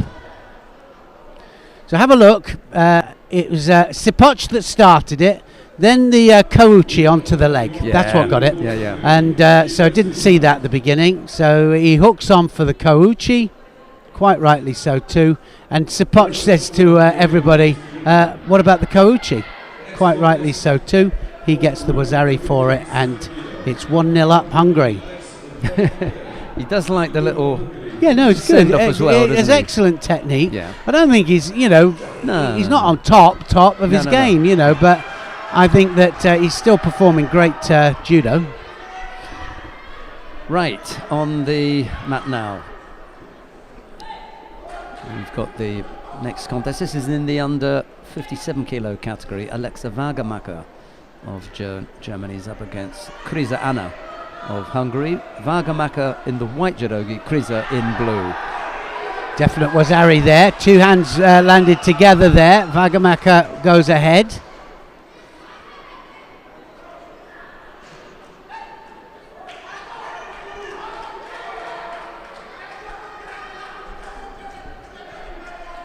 Well, they're both looking for the same thing there, weren't they? But Wagamacher came out the better.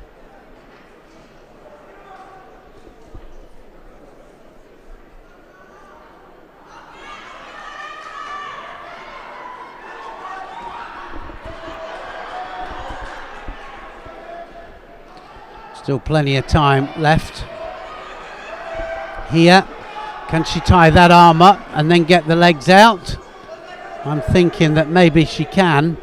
Come to this side of the head now. Tie up the head and then take it out. Tatishio Gatami just needs to hold it then for 10 seconds.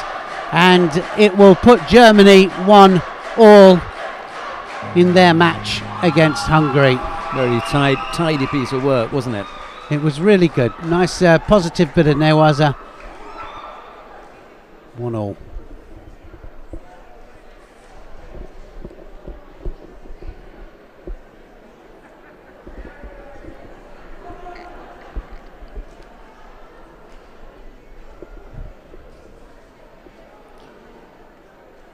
Wagamacher, as Neil said, ties it up, 1-1. Coming up next in the under 73 kilo category, Jano Ruebo of Germany will go up against Tot Boton of Hungary. Ruebo in the white judogi, Tot in blue. Next contest for men under 73 kilo. In white for Germany, Jano Ruebo. In blue for Hungary, Tot Boton.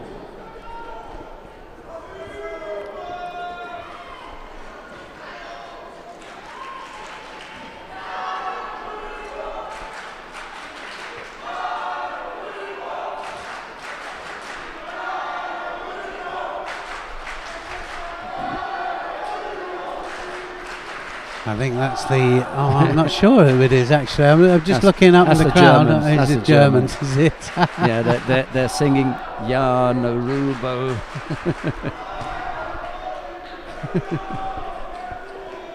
It's football-like, isn't it? Yes, it is. Jano Ruebo.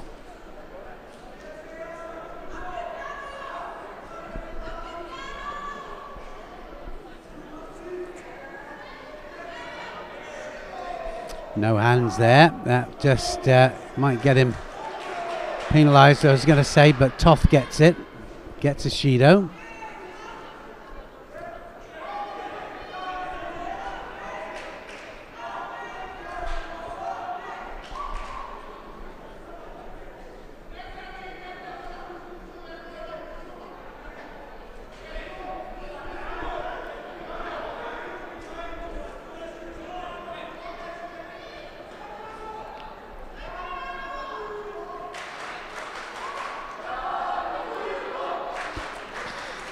Well, if that's not inspiring for Jarno Rubo, I don't know what is, because big expectations on him. Take Germany 2-1 up. Yes, to hear your name being chanted Nice. from the stands.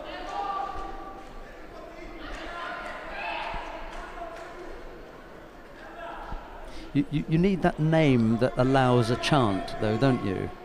Yeah, you do. You know, if your name is John Smith, it doesn't go, does it? Hey, John would say differently. Yeah, I know John Smith. John He was one of my Smith. students. Yeah, it doesn't Often work, used to doesn't say work for me. It doesn't work for me. He'll be watching this as well.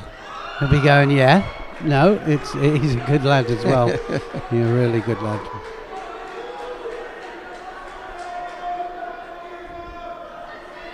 Yeah, you need two syllables in each of the names, and you've only got John and Smith.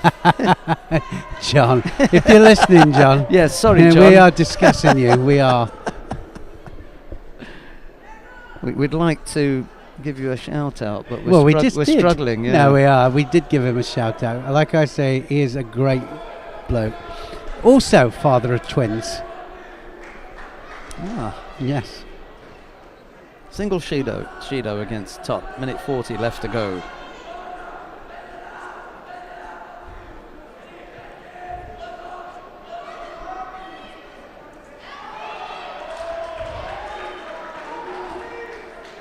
Well, Rubo really going for it now. So, like I say, we've seen quite a few quite tight matches here. Is he going to go on to? He's onto the Juji. Can he get the lift? He might just do it here. If he comes up onto his head here and goes again, gets a little bit of momentum. That's what he needs, is momentum. He hasn't got it. Just managed to stabilise there, Toth.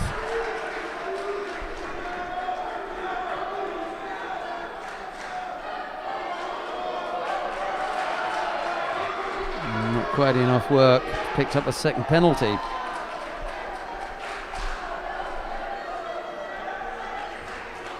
Oop. Was he taken down? Well, the Germans think that that was a score.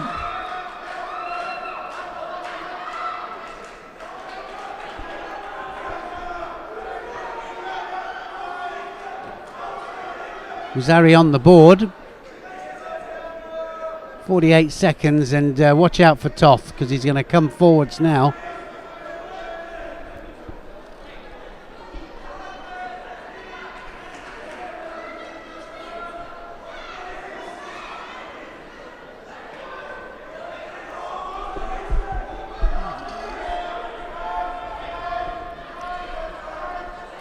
Oh, and he goes left this time. 35 seconds. Good technique, considering. Under pressure. And this time on the right. Just enough here, and getting very frustrated there, Toth. 29 seconds left. 2 Shidos on the board to Toth as well. It's another technique there from Rubo. Doing a good job here, Rubo. Those attacks, they're under pressure, but good ones nevertheless. And another good one on the right. It's got to be a third penalty, I would have said, for Toth. It's not far off. Well, one more chance, but he's just being beaten. That's it. It's all over. So this time Rubo will get it. Oh, well, Rubo gets a penalty. He's putting all the attacks in there. But he did put a false one in on that. When Tot rushed him, he didn't like that, and he just turned and went down. And Roland Poiger spotted that. It's not dissimilar to that one. He's not trying to throw him there. He's trying to get out of it. Yeah. And Poiger wasn't having any of it. Said, "I know you're leading, but I'm not going to let you get away with that one." So 2-1 Germany, and a good performance there from Jarno Rubo. Yeah, good one. Second point for Germany against Hungary. I don't blame him for taking that dive. I'd have done the same thing, because he wants to get his hands on you. You're not going to stay there turn Well, away. again, like I say, the tactics do come Yeah, into it then, yeah. don't they? And he could afford to. Right, up on mat number 1 now in the under 70 kilo category. Samira Bock of Germany goes up against Ozbas Sophie of Hungary. Bock in the white judogi, Ozbas in blue, with the Germans leading 2-1.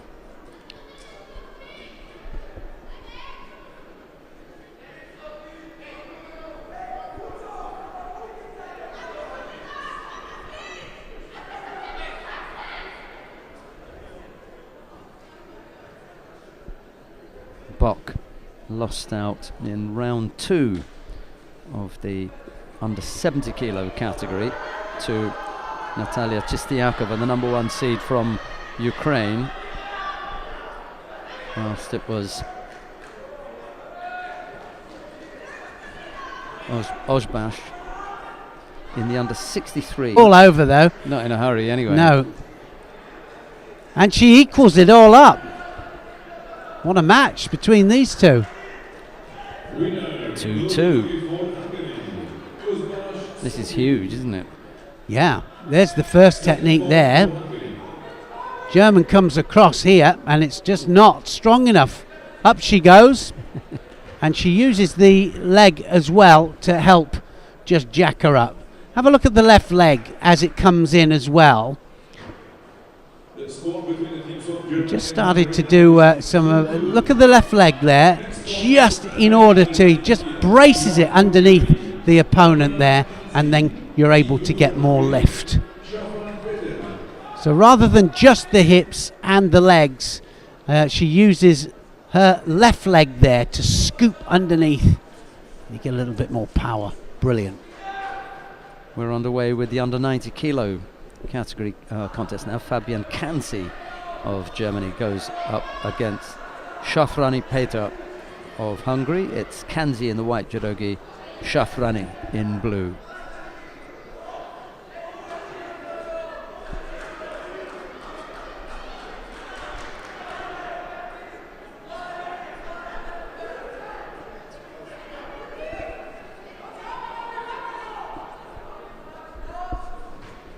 He's tall, isn't he, Shafrani? Well, both of them are actually, got to say. They've both got the same stamp.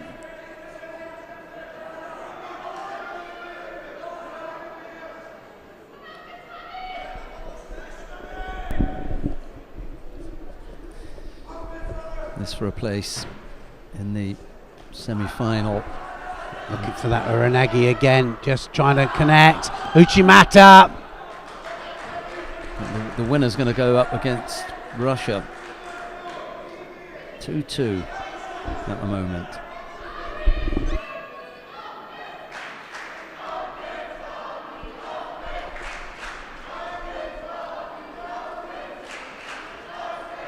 Well, he keeps trying to go across there, doesn't he, Kanzi? And Shafrani looking for the just that split second to get the pickup. Well, I said earlier, didn't I, that the Germans have been operating with the Uranagi. It's been a go-to technique at this tournament here, because also Shafrani looking for it.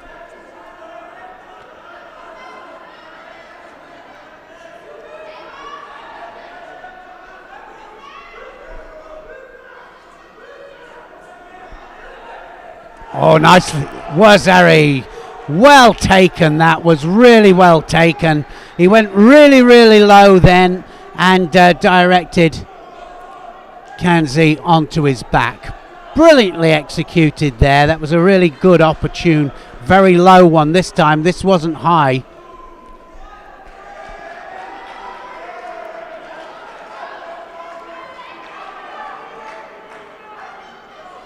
And this was Kanzi.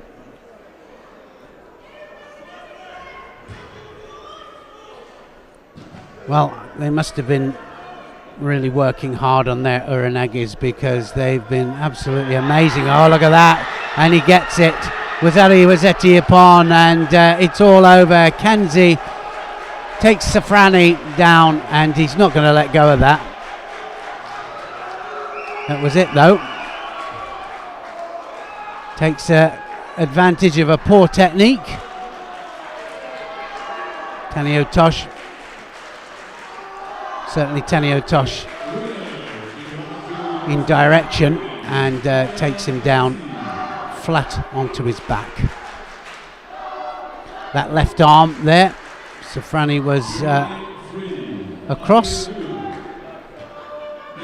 So Germany go 3-2 up, 3-2 up, and now this is to fight to go through to the semi-final. They'll fight Russia in the semi-final, but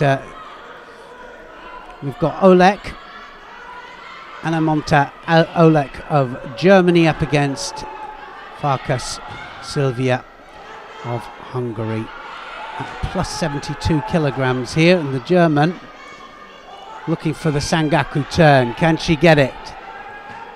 She needs to cross the legs over. She hasn't got the legs crossed. Needs to Sangaku the legs. Now she's got the legs crossed. Can she get the climb onto it? Not quite.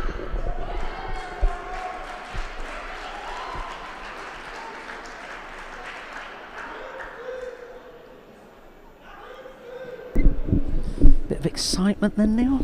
Well, it's going. You know, it was, some brilliant stuff, as always. And Shafani on the receiving end of a big one there. yeah, was he? And it was two as well, two big ones. You know, Oleg, who, if you remember, was the number one seed in the under 78 kilo category and the gold medal winner at under 78. So they pushed her up to fight in the plus instead of Flugbeil, who we saw in an earlier round. Yeah, I mean, that's what can happen, isn't it? In teams, you can put your reserve in. And I was always wondering whether you could reserve back to the original, and you can. Yeah. Once you've done your nominations. Yes, I mean, you can't change it once you've put your nominations in, can you? But you can change the team. They're interchangeable is what I'm looking for.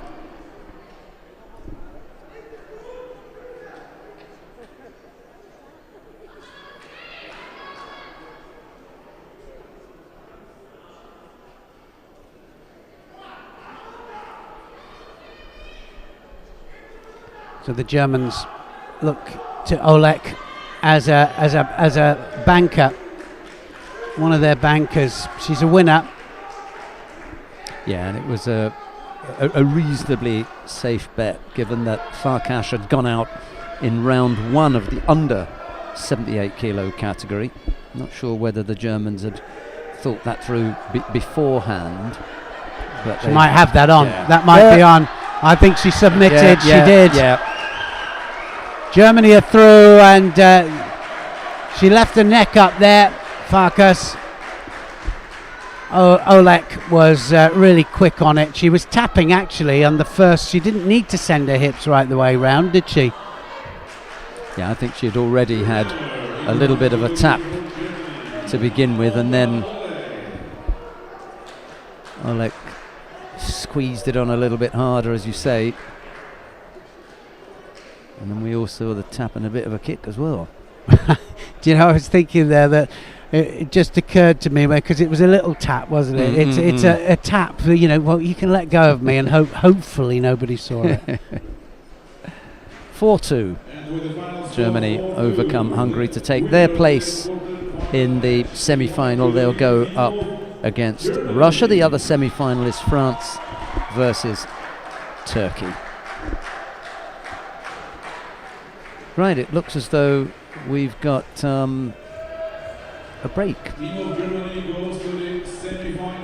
coming up now. Yeah, we'll have a little break, and then I think we're going to start then with we've got repechage matches, and that will be followed by the semi-finals. So stay with us and, well, rejoin us in a couple of minutes.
Right, welcome back after that short break. Neil and I have had a chance to get some fluids in us. Water and coffee on my part. We hope that you too have managed to get a little break and get yourself ready for part 2 of the prelims. We've got repechage contests coming up. We've had a look at the repechage contest available, Berezhny and Centracchio down on mat number 1, but we are going to go to watch the repechage contest on mat number 2. That is between Brazil and Hungary. If you want to watch the one down on mat number 1, just click on mat number 1.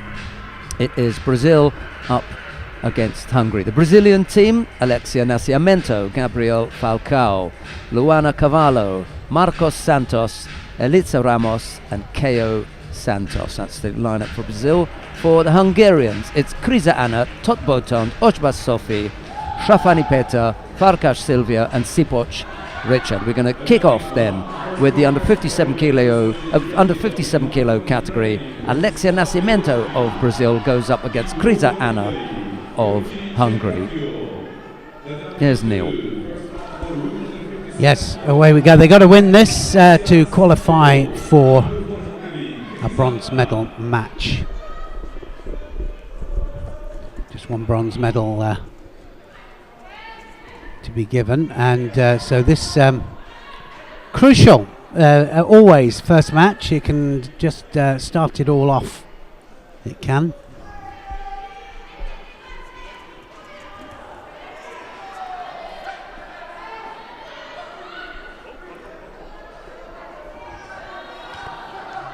Immediate Shido there just for walking out, and Nascimento making rookie error.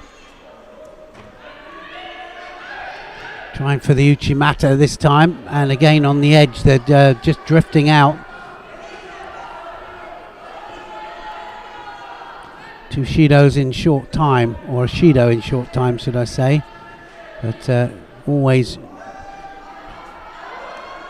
just going towards the edge and not fighting in the middle. Going to get penalised again here, Nascimento.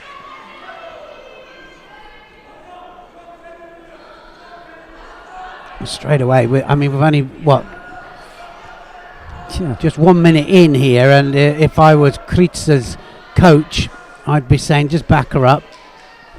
Let's have another. Yeah, well, that's where she wants to go. She wants to go there. She's on the edge again. Just turn around and let her step out.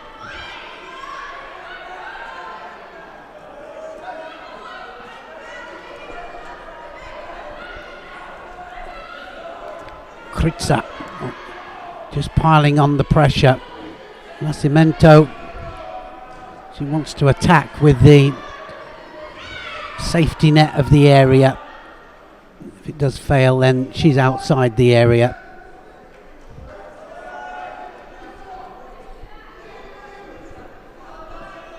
Yeah, I know that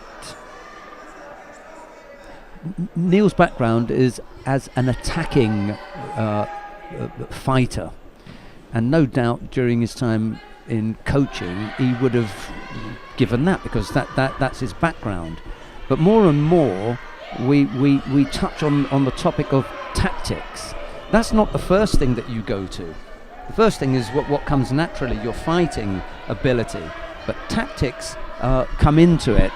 And I know that Neil is loath to talk, tactics, but when you give up a Shido within the first minute, you begin to think that, well, tactics can come into this, because the second one now, with more than half the contest still to come, will really put Nascimento in some trouble here. So you don't want to be giving up unnecessary Shidos, or as I say, committing unforced errors at that stage of the contest. I think also you never know as well how the referee's going to interpret it, so I lost a European title once on the edge, and I was never, that's got to be a score, is it? That might be a score there for Nascimento.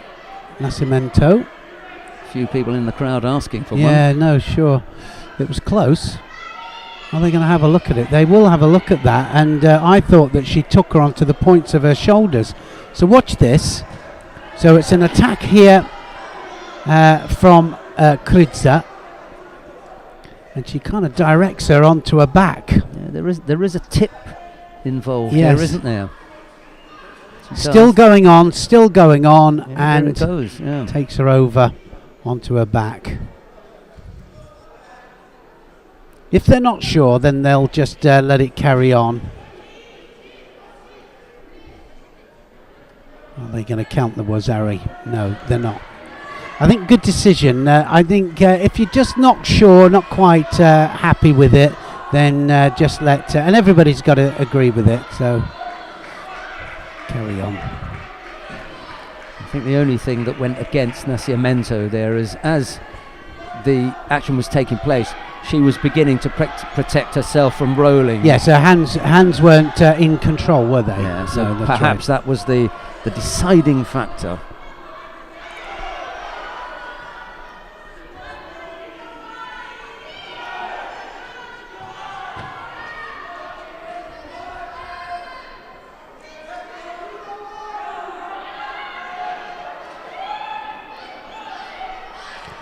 Somebody's going to go, and went down together. Referee doing well here.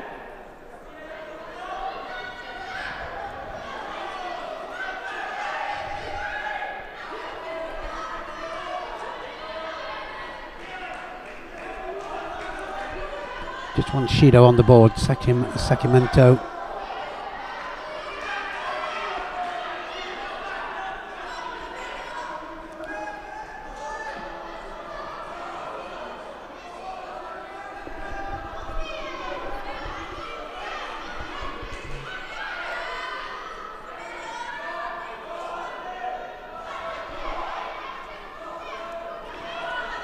Chimata from Kridza.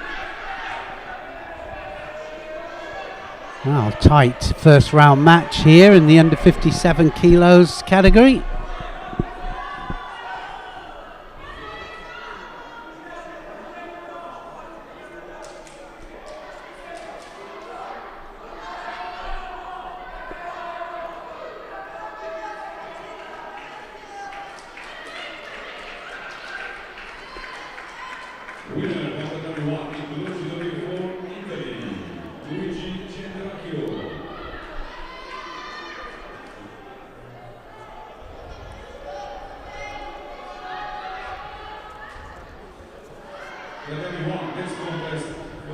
Left against right, and Uchimata hooked in there, wasn't she? Nascimento was hooked in, ready to go.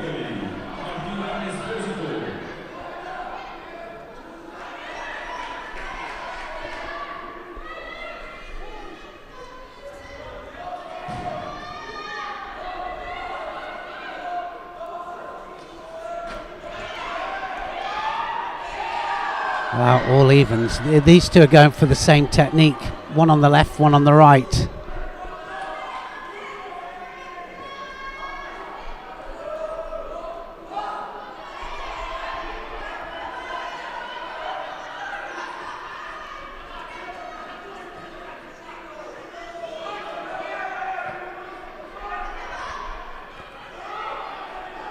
All the time they're hitting that hip. Oh, that's it. It's an hip on.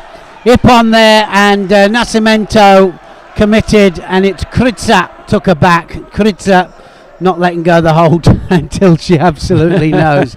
And quite rightly so too. We've had a couple of situations where it could have been changed, and she just stayed there, said, no, I'm not getting up till you drag me up.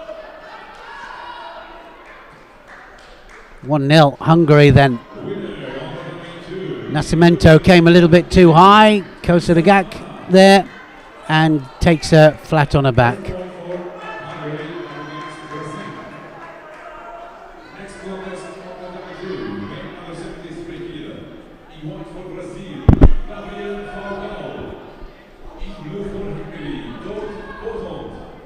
Right, coming up next, Gabriel Falcao of Brazil goes up against Tot Botond of Hungary. Falcao in the white, Judogi Tot in the blue.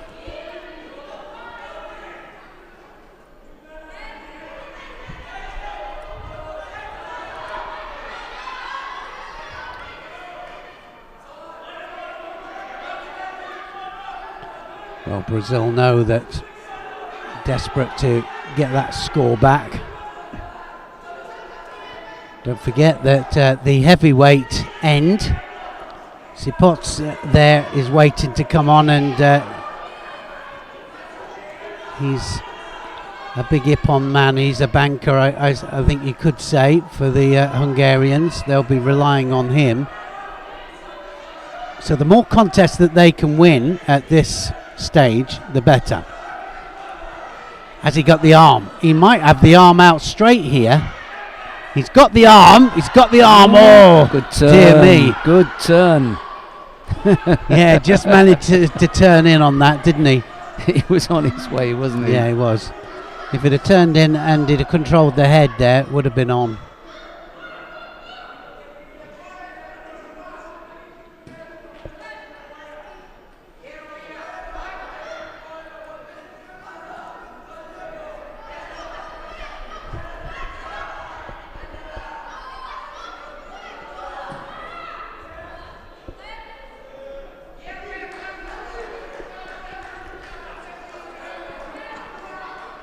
One each, Shido each.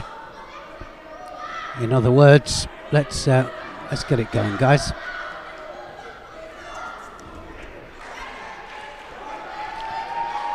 Ranagi looking for it, not letting it go.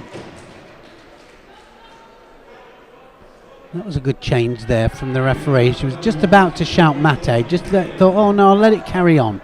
Just that little bit more.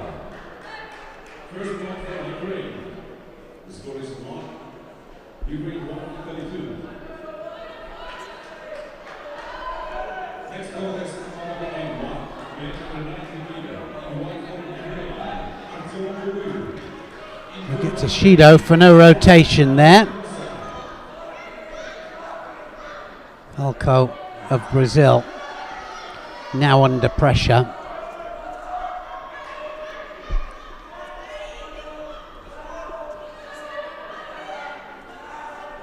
Look at they both of them when they hook in for any kind of uchimata. Oh, lovely, beautiful combination that was. Went over both flanks and that was superb, absolutely. Is he going to go onto the arm now? Needs to slow this down a little bit, and well, Falco just managed to turn that in then. Had to get his timing right, pull the arm in. It was a lovely combination from Toff.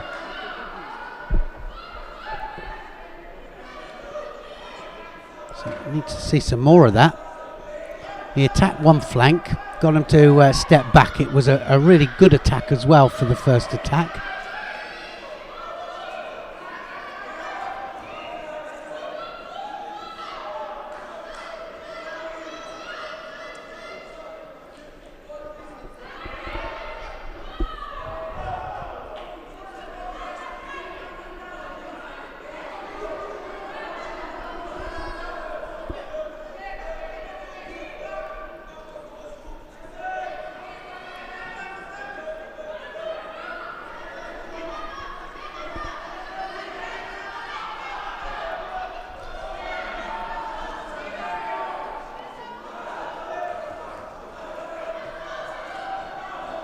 Uchimata. He's got the Tayatoshi as well.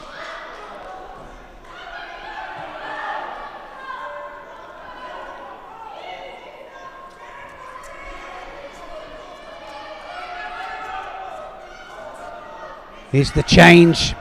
Ouchi, Sumigaeshi. Nice changes of direction there from Toff. Another couple of techniques and he might just get this, because Falco just behind on the attacking front. Now he could use it. This is it for Toff. There's the Tayatoshi, and that's a drop. Yay. Absolute drop onto his back there. Is he going to get penalised for it? Well, we've given it all the way through so far, so possibility of a third Shido there for Falco.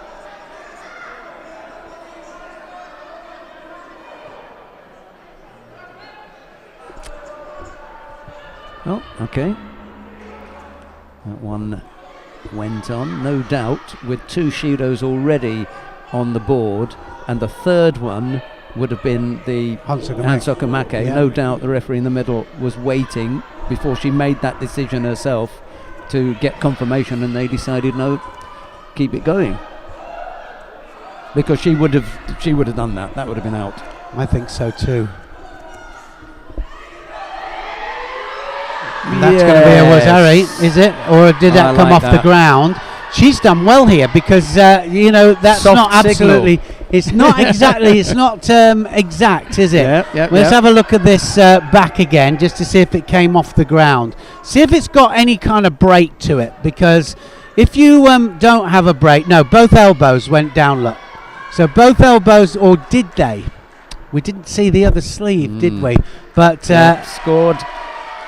They've scored it? Yeah, we liked it. When we saw it, we liked the first time round, we liked it. But I like the soft signal. I'm not sure here, she says. I'm going to hang on. You've got the replays. You've got to. I'm not going to make a mistake. You just give it. With the right hand, he had the sleeve there, and he kept it off the floor. So it's only if the just for the spectators listening and watching, if both of his elbows, blue I'm talking about, had gone down, then it would have been from Newaza, but one of the elbows was well controlled. It was on the blind spot of the referee, so she didn't quite see it, so she hesitated, did everything right. Let's have a look at it from a different angle. 1-1 then. Falcao ties things up. Luana Cavallo of Brazil goes up against Ozbash Sophie of Hungary. Cavallo in the white judogi, Ozbash in blue, and Ozbash has been the go-to fighter for the Hungarians on a couple of occasions, hasn't she? Yes, she has. Absolutely. And pulls it out the bag. Looking for the big hips across here. She's got the grip that she wants. Not going until she's absolutely ready. Not going to risk getting countered there.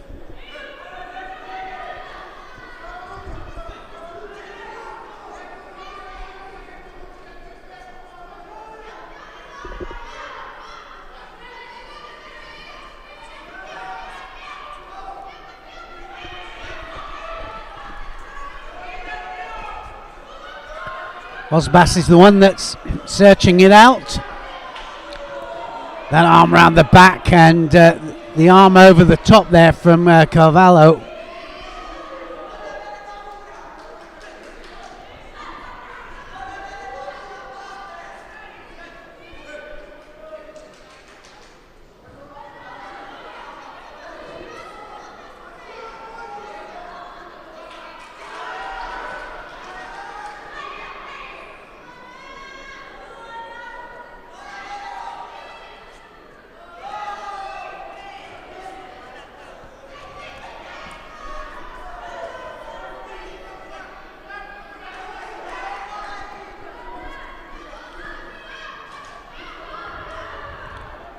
Well, it's an interesting little encounter, isn't it? Carvalho quite a lot taller than Ozbash, and Ozbash there just diving underneath there for that Ogoshi grip. It's left against right, so anything happens here, it'll be because of the Sakashi, I would have thought.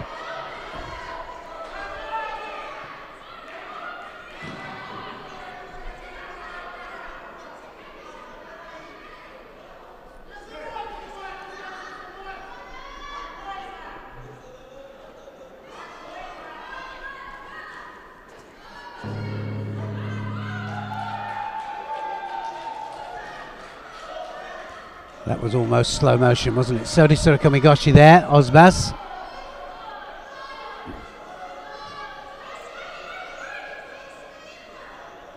Looking for the billeted entry into Sangaku there. Carvalho.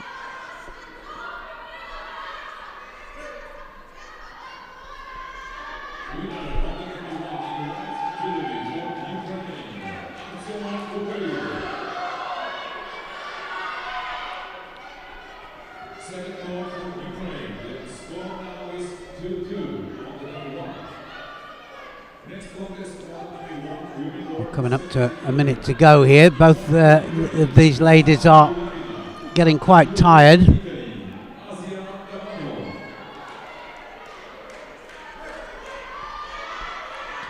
One Shido up there to Carvalho.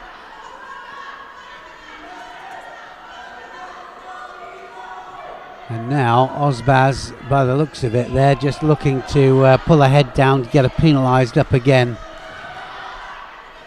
Still got to go out for the scores.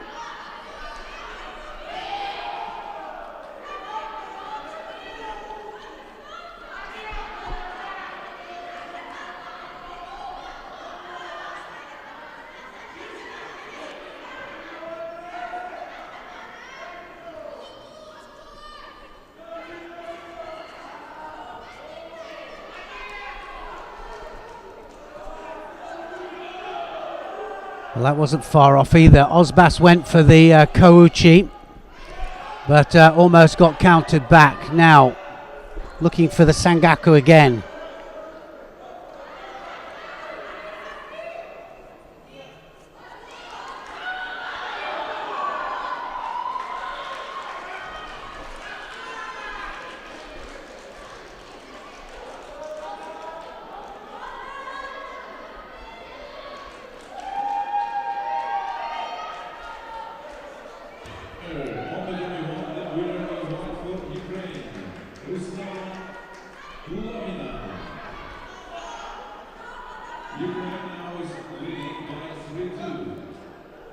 Wow, tight old match this one. It's all evens. Just one Shido up there to Carvalho.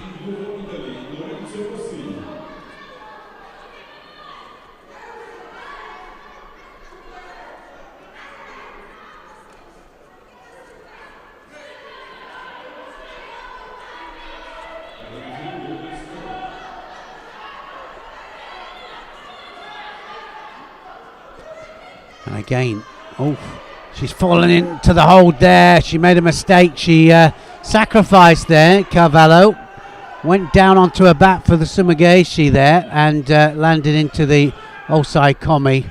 And now Osbas coming up. Is she going to hook into the arm? Missing the arm for the arm lock. But can she get the leg out? She might just have the leg out here. And Osbas has the hold. Just needs to hold for the 10 seconds to get the win. Looks like it's going to happen. Yeah, she's already done it. So she wins the match and he's going to let her hold for the Ippon. That's for Osbas, the last 10 seconds. So Osbas takes Hungary 2-1 up. Does it again. Osbas, the go-to girl for the Hungarians.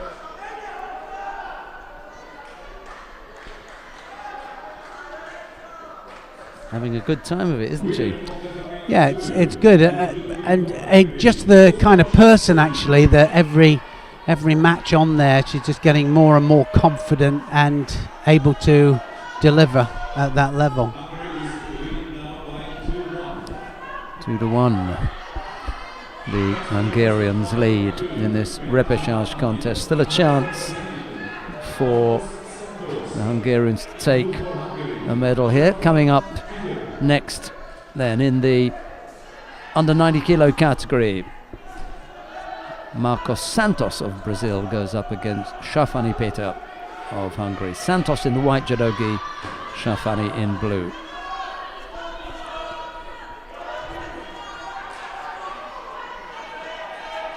Yeah, it's a crucial one, isn't it? This for Hungary. I mean, if they can secure this, then they know that they've got a chance. Is that Shimiwaza on? That might be on. It might be on here, and he's really climbing, and he gets the submission. Yeah, he's gone. He gets it. He knew he had it, and just changed the direction there in order to get the leverage. Just took a little break for a second or two, didn't he, the Brazilian there? And he was back up on his feet. 3-1 Hungary, and still got Sibots and Farkas to fight. Right, up next then in the plus 78 kilo category, Elitza Ramos of Brazil goes up against Farkas Silvia of Hungary. Ramos in the white judogi, Farkas in blue. We get to the point where we need something special here from Ramos.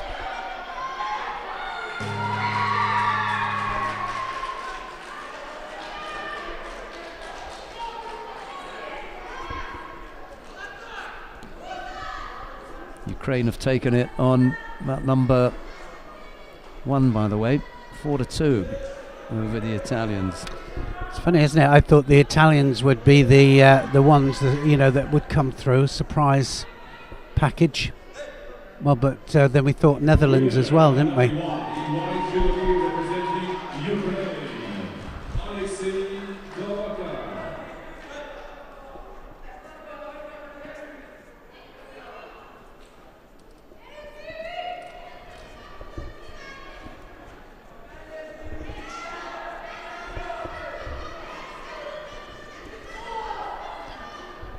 Well, the balance wasn't right for that, was it? Ramos coming in there, no real readjustment of balance.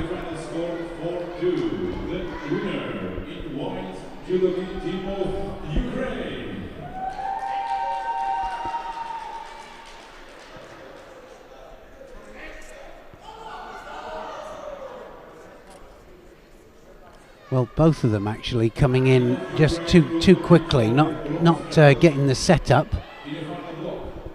There's a little wrap round there with the hand into the belt. We see this a lot, don't we, at the moment?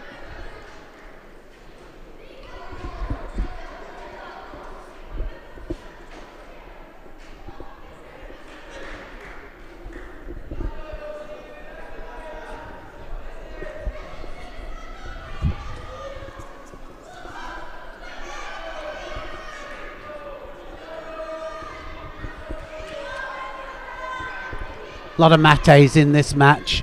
Everything keeps stopping. No continuity.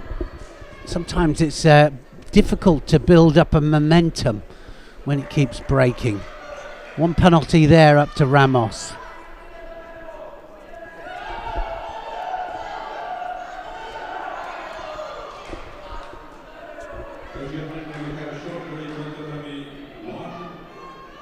We'll start the semi-finals together, Continental 1 and later Continental 2. In the semi-finals, we have the teams of France against Turkey.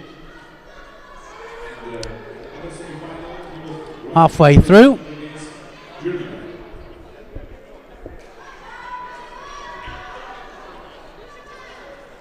Oh, Soto. Oh, just overstretched there. Ramos gets countered by Farkas.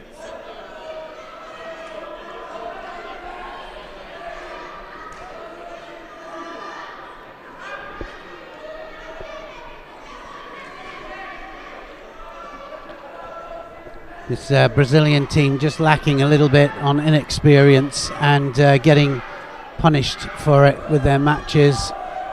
And that's Makikomi there, or Sora Makikomi almost.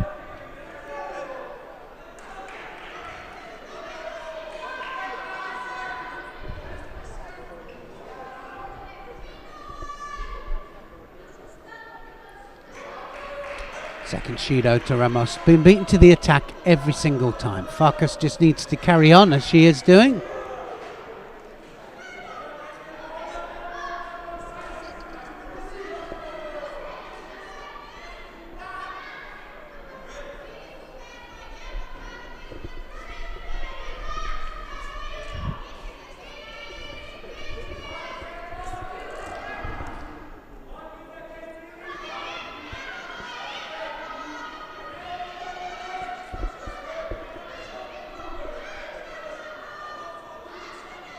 Again, trying to tie up with the Sangaku. Can she climb it? And she's got the legs secured, but I don't think that's tight enough. It wasn't quite tight enough to You can tell when it's tight enough because the legs flatten out.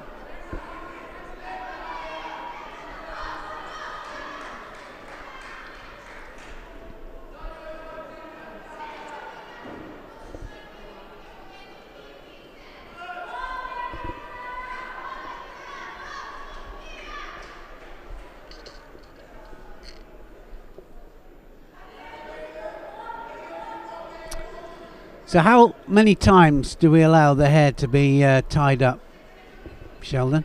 It's funny, isn't it? It's something that came up in one of the Grand Prix, and there were so many times that it happened that the thought was, well, you know, we've got to put a limit on it. There we go.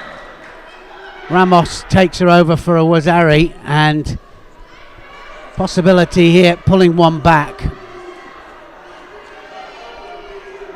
Has she got the offside coming? It's not quite there yet, is it? Not quite. Just manages to turn out there. Last 17 seconds. And Ramos manages to pull a score out.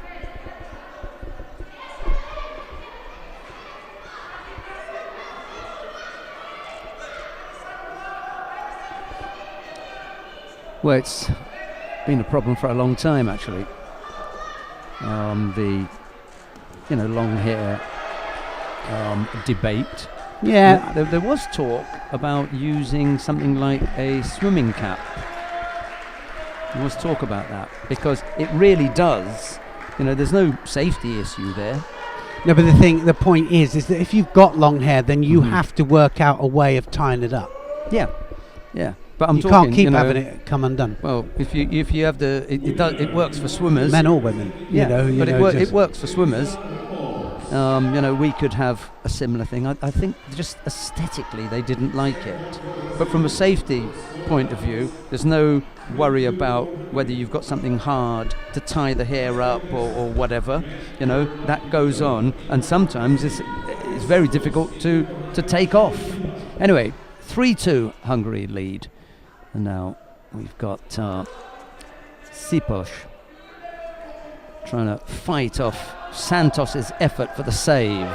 KO Santos of Brazil in the white judogi, Sipos Richard of Hungary in blue. 3-2 the Hungarians lead. That's the word, isn't it? The save. Can he do it? Big ask against Sipos.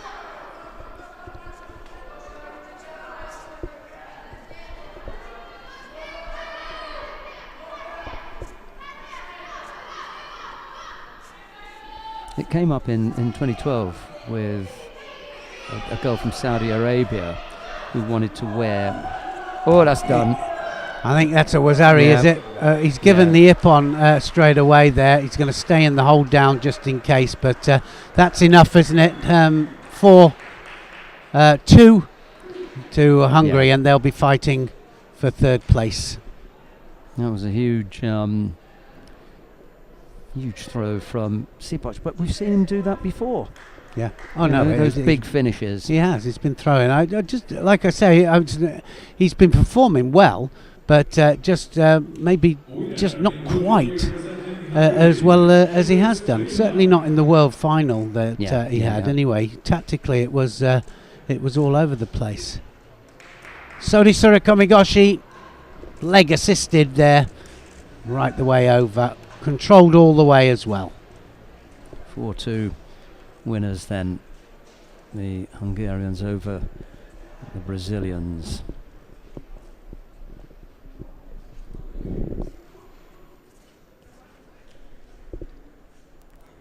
With the final score 4-2, the winner in blue judogi team of Hungary.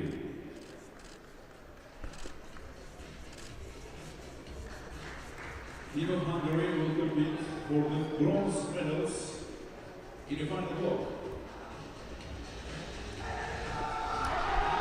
Yes, Hungary will get to compete for a bronze medal, as will Ukraine.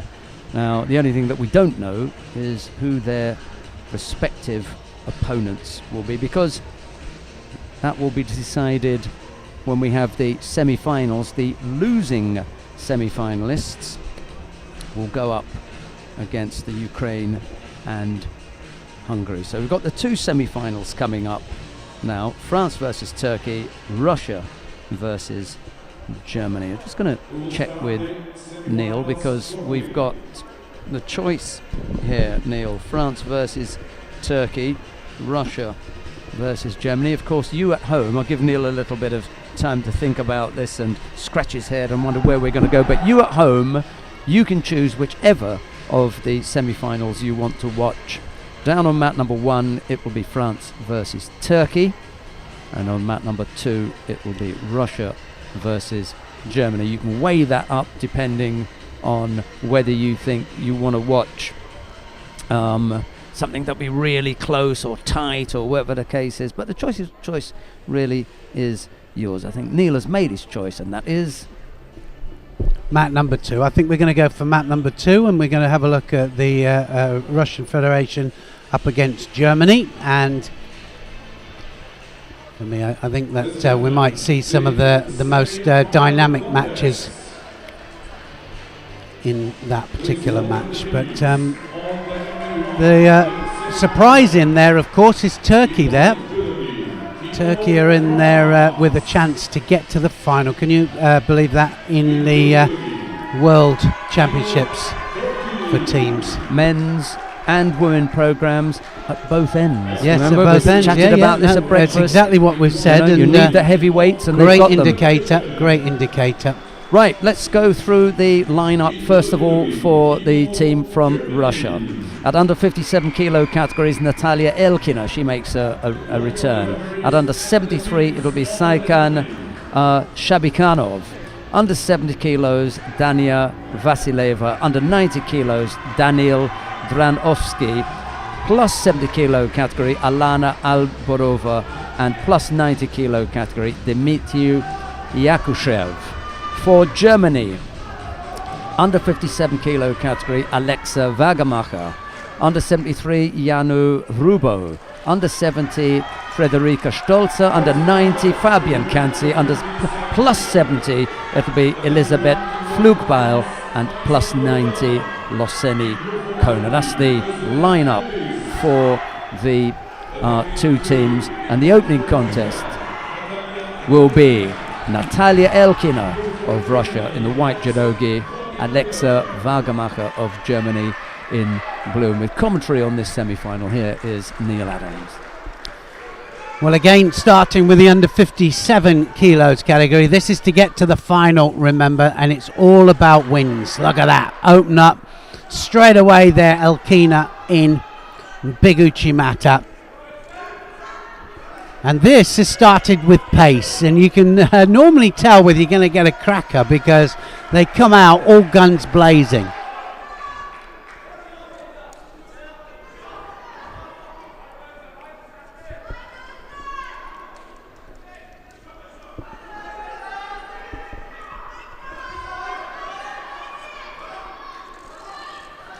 Oh, and that's going to be a score. That is a score there for Elkina.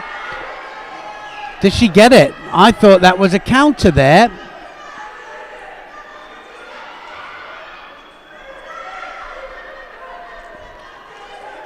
So goes on the board now. Well, it does go on the board now. Just have a look at how she. It wasn't a count. Was it a counter? I think that's what they were looking at there. Did she dig in as a direct attack? And then the other thing is that did she go on her back if it was a counter? But anyway, it was counted as a score. Elkina then goes to Wazaria. She's gone for that technique again. Yeah, this started with pace. It's a completely different match, isn't it? And can she come out now to hold for 10 seconds? Oh, she might be in trouble herself here. Wagamacher might be in for a hold down. Oh, that was close. Not finished on the arm yet. No, she's not. Wagamacher here Just got to free that right leg. Oh, she's on the arm now. She's on the arm. Yep. Now then, can she get the submission? The arm is out straight. She's going to try and roll over there, the Russian, and she just manages to pull it in. Whew. My goodness me, that was close. Well, it's good work from Elkina to defend on the ground once she'd gone down there. Slightly untidy effort that put her in trouble. Yeah, she was going to go for the arm, and then she was looking for the hold down. The arm freed itself. Then she comes over. It started in, remember? So even though it went out there, they allow it to carry on, and that arm was out straight there. Total panic there from Elkina. Elkina just manages to pull it in. And just have a look at the clock, because there's only a minute gone of the contest. All action. Now, the action that resulted in them going to the tatami, I believe, is what they're looking at here.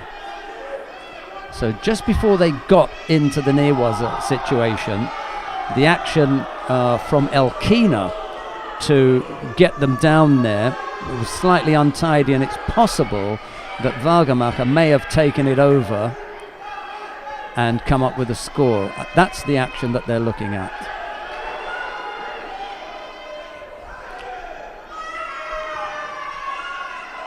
Same thing, wasn't it? It was same, and it went on the backside first, didn't it? I will be surprised if they do give it.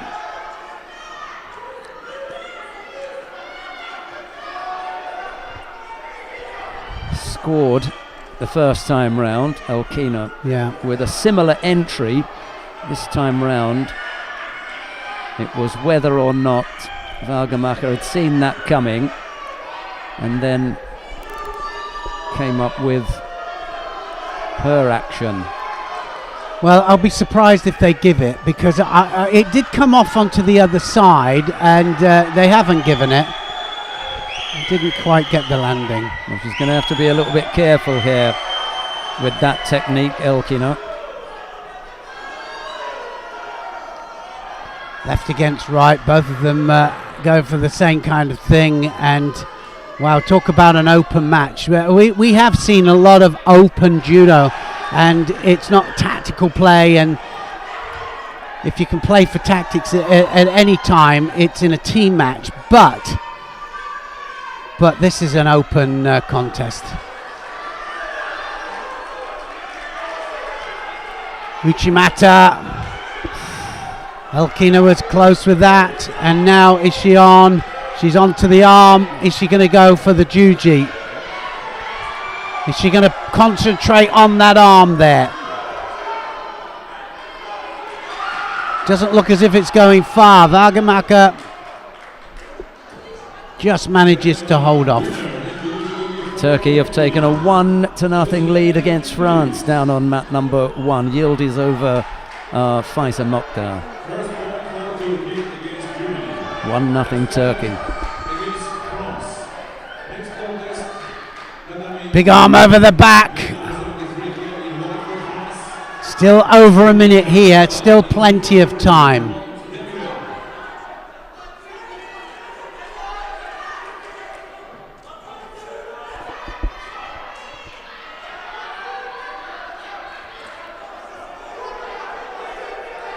Uchimata!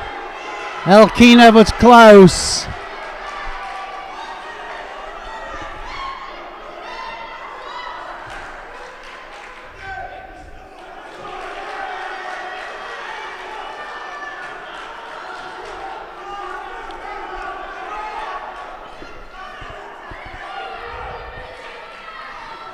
It's funny, at the corner of my eye, I'm just looking at the team match happening between France and Turkey. The Turkish coach absolutely going mental. And Sumigashi again. Elkina looking to just waste a few valuable seconds now. This is where the tactics comes in. But you can't hold on to a score for too long, because you try and do that, it can backfire on you terribly. Vagamaka coming forwards.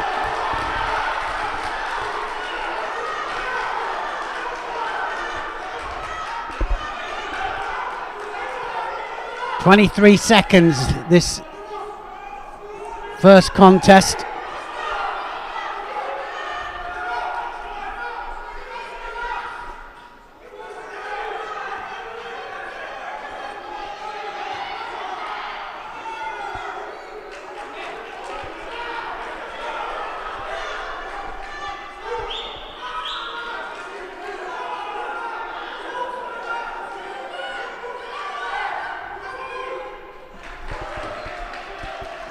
Second Shido, Vagamaka, and she comes forwards. Tomonagi, this time Elkina.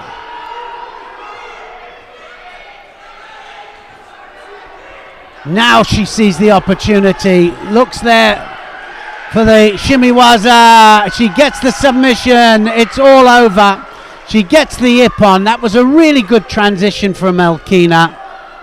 She only needed to hold off a couple of seconds. She could have just let it go, actually. She had the wazari on the board, but she didn't think of it like that. She thought, no, get this one wrapped up. Hang on for too long. It is going to be seriously painful, I'm afraid. It's the right knee that she's hanging on to.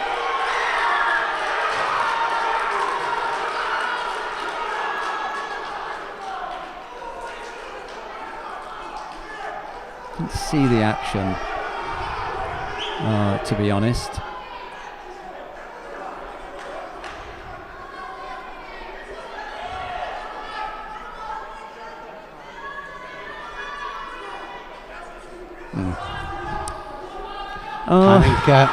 I think she injured it on the way over, and always a shame, isn't it?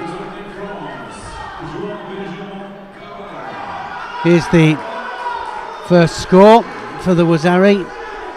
Yeah, see, she puts the foot up here to initiate the attack. So whatever happens after that doesn't matter, because it's not a counter. No. So you've got to decide whether it's going to be a score or not. So they said score. She starts, so she can go on her back. So Temiwaza just on the side. I'll go with that one. Okay. So what was he talking about? No, it was for the shimiwaza when the shimiwaza was put on. He cancelled the score at the end. We've got 1-0. Oh no! I think it was looking at. No. Referee in the middle. Yeah.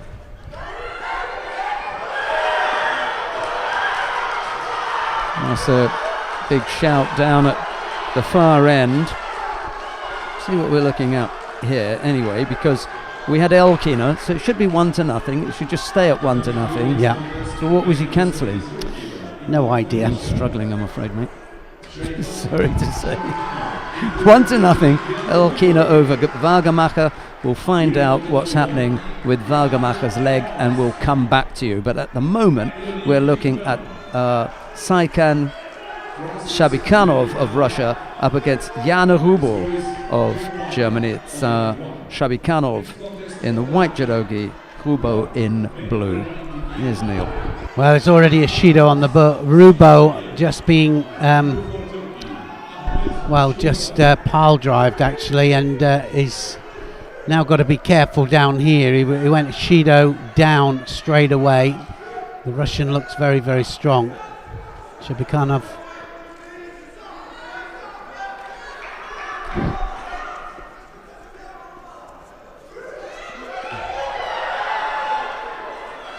Uchimata again. That's going to be a wazari. Wasn't going to let that go, was he? He was near the edge there, but still had a second stab at it. Look how it starts in. Starts, goes again, carries on, and it's all one movement there. Big surigoshi, and over he goes for a wazari. Second Shido up for Rubel.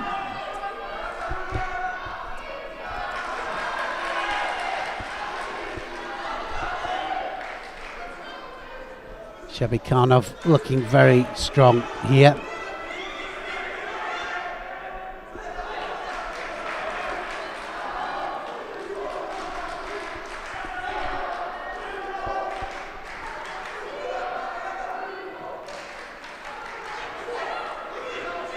No rotation there from the German, and couldn't really. France have taken a 3-1 lead against Turkey down on their semi-final. Yeah, that just suddenly changed, didn't it? And 2 of those wins have come from Gaba and Damier, who were the boys that I've been talking to who lost. So I'll be talking to them again when they come off the mat. Well, they'll be a bit happier now, I'm sure. Oh, yeah. Oh, massive hits, Whoa! and it's... Ooh. Well, danger of Rubo getting a third penalty here. Just defending, of course he is. That's all he can do. Russian all over him.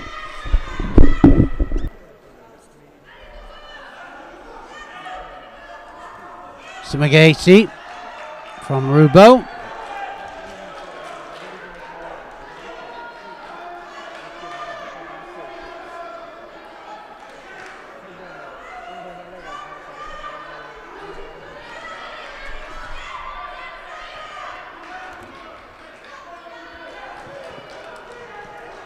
Wow, that was a driving technique there. Landed in amongst the photographers.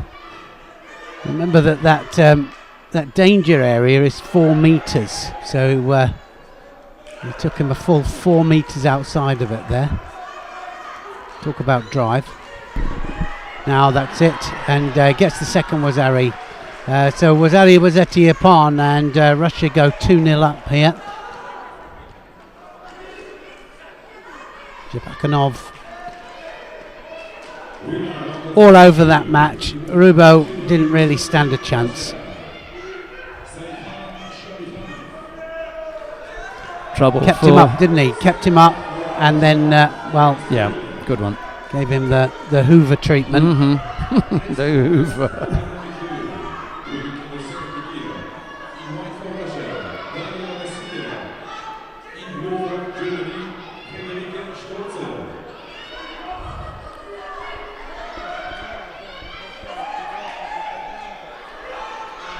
Right, on the mat now then in the under 70 kilo category. Daria Vasileva of Russia is goes up against Friederike Stolze of Germany. Vasileva in the white judogi, Stolze in blue. And straight in there for the big Taniotosh for a Wazari there, the German.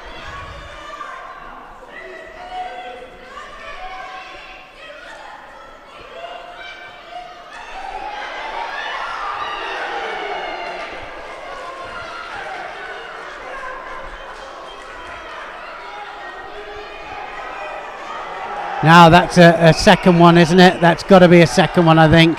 It's Wazari Wazetti upon Stolz, pulls one back for Germany.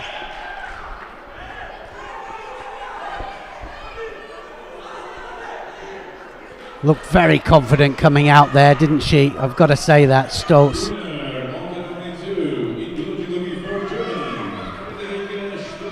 Here's the first. Kosoto or Taniotosh. More Taniotosh. Here's the second one, just tips her over. Just pull on that sleeve there and make sure that she takes her on to the points of the shoulders there, and then onto the side there for the Wazari. On the mat now, Daniel Dranowiecki, beg your pardon, in the under 90 kilo category. Fabian Kanzi of Germany. Dranowiecki in the white judogi, Kanzi in blue. 2-1 Somebody's going to go here. Oh my God, they were all sorry about that, Sheldon. Sorry? They were all kind of gripped up there. Kanzi likes to be close, doesn't he?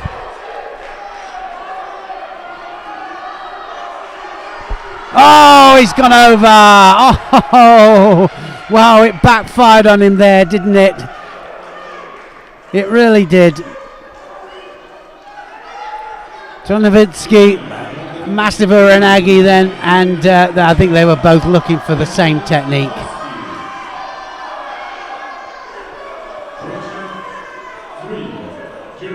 Massive pick up there, Harborelli, and just takes him over, flat on his back. Brilliant. He knew it as well, didn't he? Just so everything he was after there, that leg goes up. 3-1. Russia leads as Alana Alborova of Russia comes to the match. She goes up against Elisabeth Flugbeil of Germany. Alborova in the white judogi, Flugbeil in blue.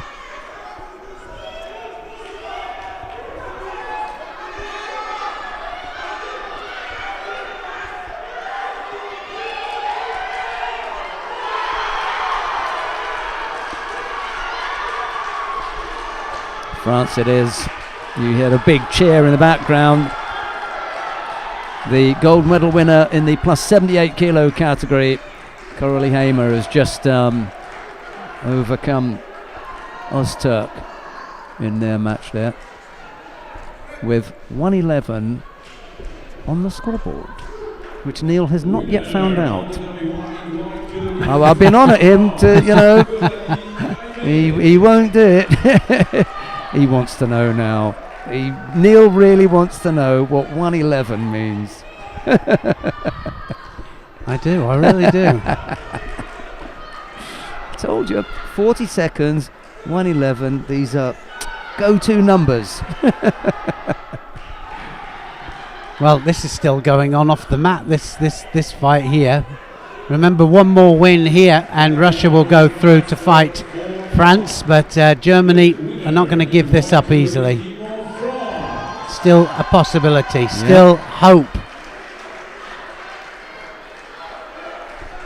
And we have the first finalist, team of France. Team of Turkey will compete for the bronze medals.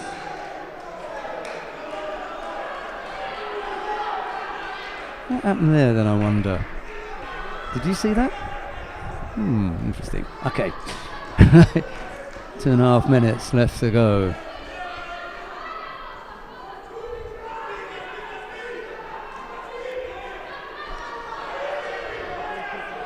Single Shido against Alborova. Flugbeil looking for, what do we call it? A save. Well, actually, we're still a little bit away, because even if she gets this one, it'll be the... Oh no, it's not going to happen, is it? It's all over now. And Alborova takes her down there, and that was a poor technique there from Flugbeil. And it was Ari score. It's all over now, and it's going to be France versus Russia, and that's going to be the 4-1. Yeah, it's 4-1 in this semi-final match.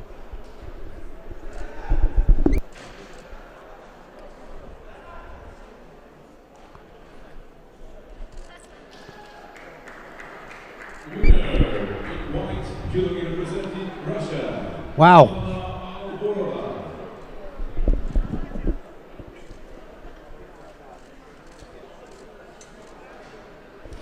We've had another treat today then, Neil, and we haven't come to the medal matches yet. Two teams line up. There's the Russian team, the winners, 4-1 winners over Germany. We'll get back to you about Valgamacher, who's not on the tatami. We'll just check on that injury for you, and we'll get back to you as soon as we know the outcome.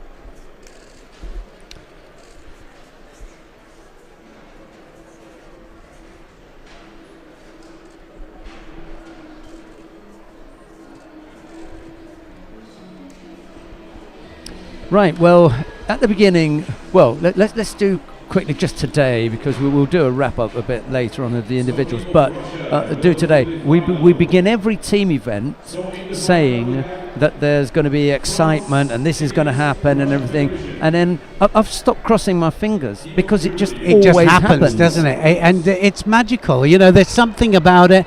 You know, you got the dugout there going absolutely mental, you know, and it's back and forth with decisions. And there's athletes that perform out of their skin. You know, they just pull it out the bag.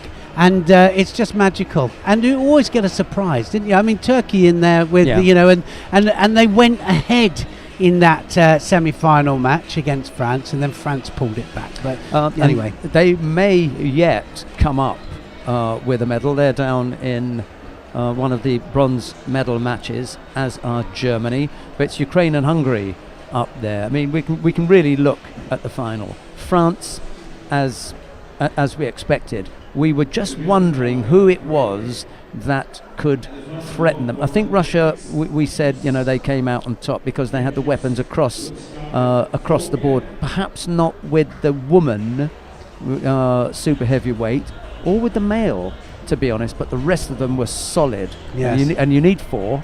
So if you were going to be short anywhere, you could, I guess, go. If you were really strong with the other 4, you could give a little with the plus 78. Oh, sorry, the plus 70 and the plus 90. And France are in the final up against Russia. I think it's going to be a really tight match. You know, I think you've got a couple, haven't you? You know, the French lads that you know were disappointed in their individuals. Not totally convinced that they're, you know, in the final it's going to happen for them. I think if anybody can upset the French, it's going to be the Russians now. Although, you know, and I have to say this, the French are just magnificent at team matches, you know, and of course Russia, they've looked solid all the way through this. I think that's the thing for me, is that they've looked very, very stable. But I think it's going to be a good match, and I think it'll be really magical, actually, if it goes 3-3 and then we have a golden score match to decide it. Right, well, I mean, that's the final. We also have 2 bronze medal matches before that. It'll be Ukraine up against Germany. We don't know the teams. Sorry, we don't know the team lineup yet, so we're not going to dwell too long on it. We'll just tell you that it will be Ukraine versus Germany, Hungary versus Turkey. The final will be France versus Russia. We've got a nice long break because it's only 1:10, so we've got a good long break. We look forward to your company for the medal matches on this final day of competition, the team event here at the Junior World Championships. Don't miss it. It will be exciting. But from Neil Adams and myself, for now, bye-bye. See you later.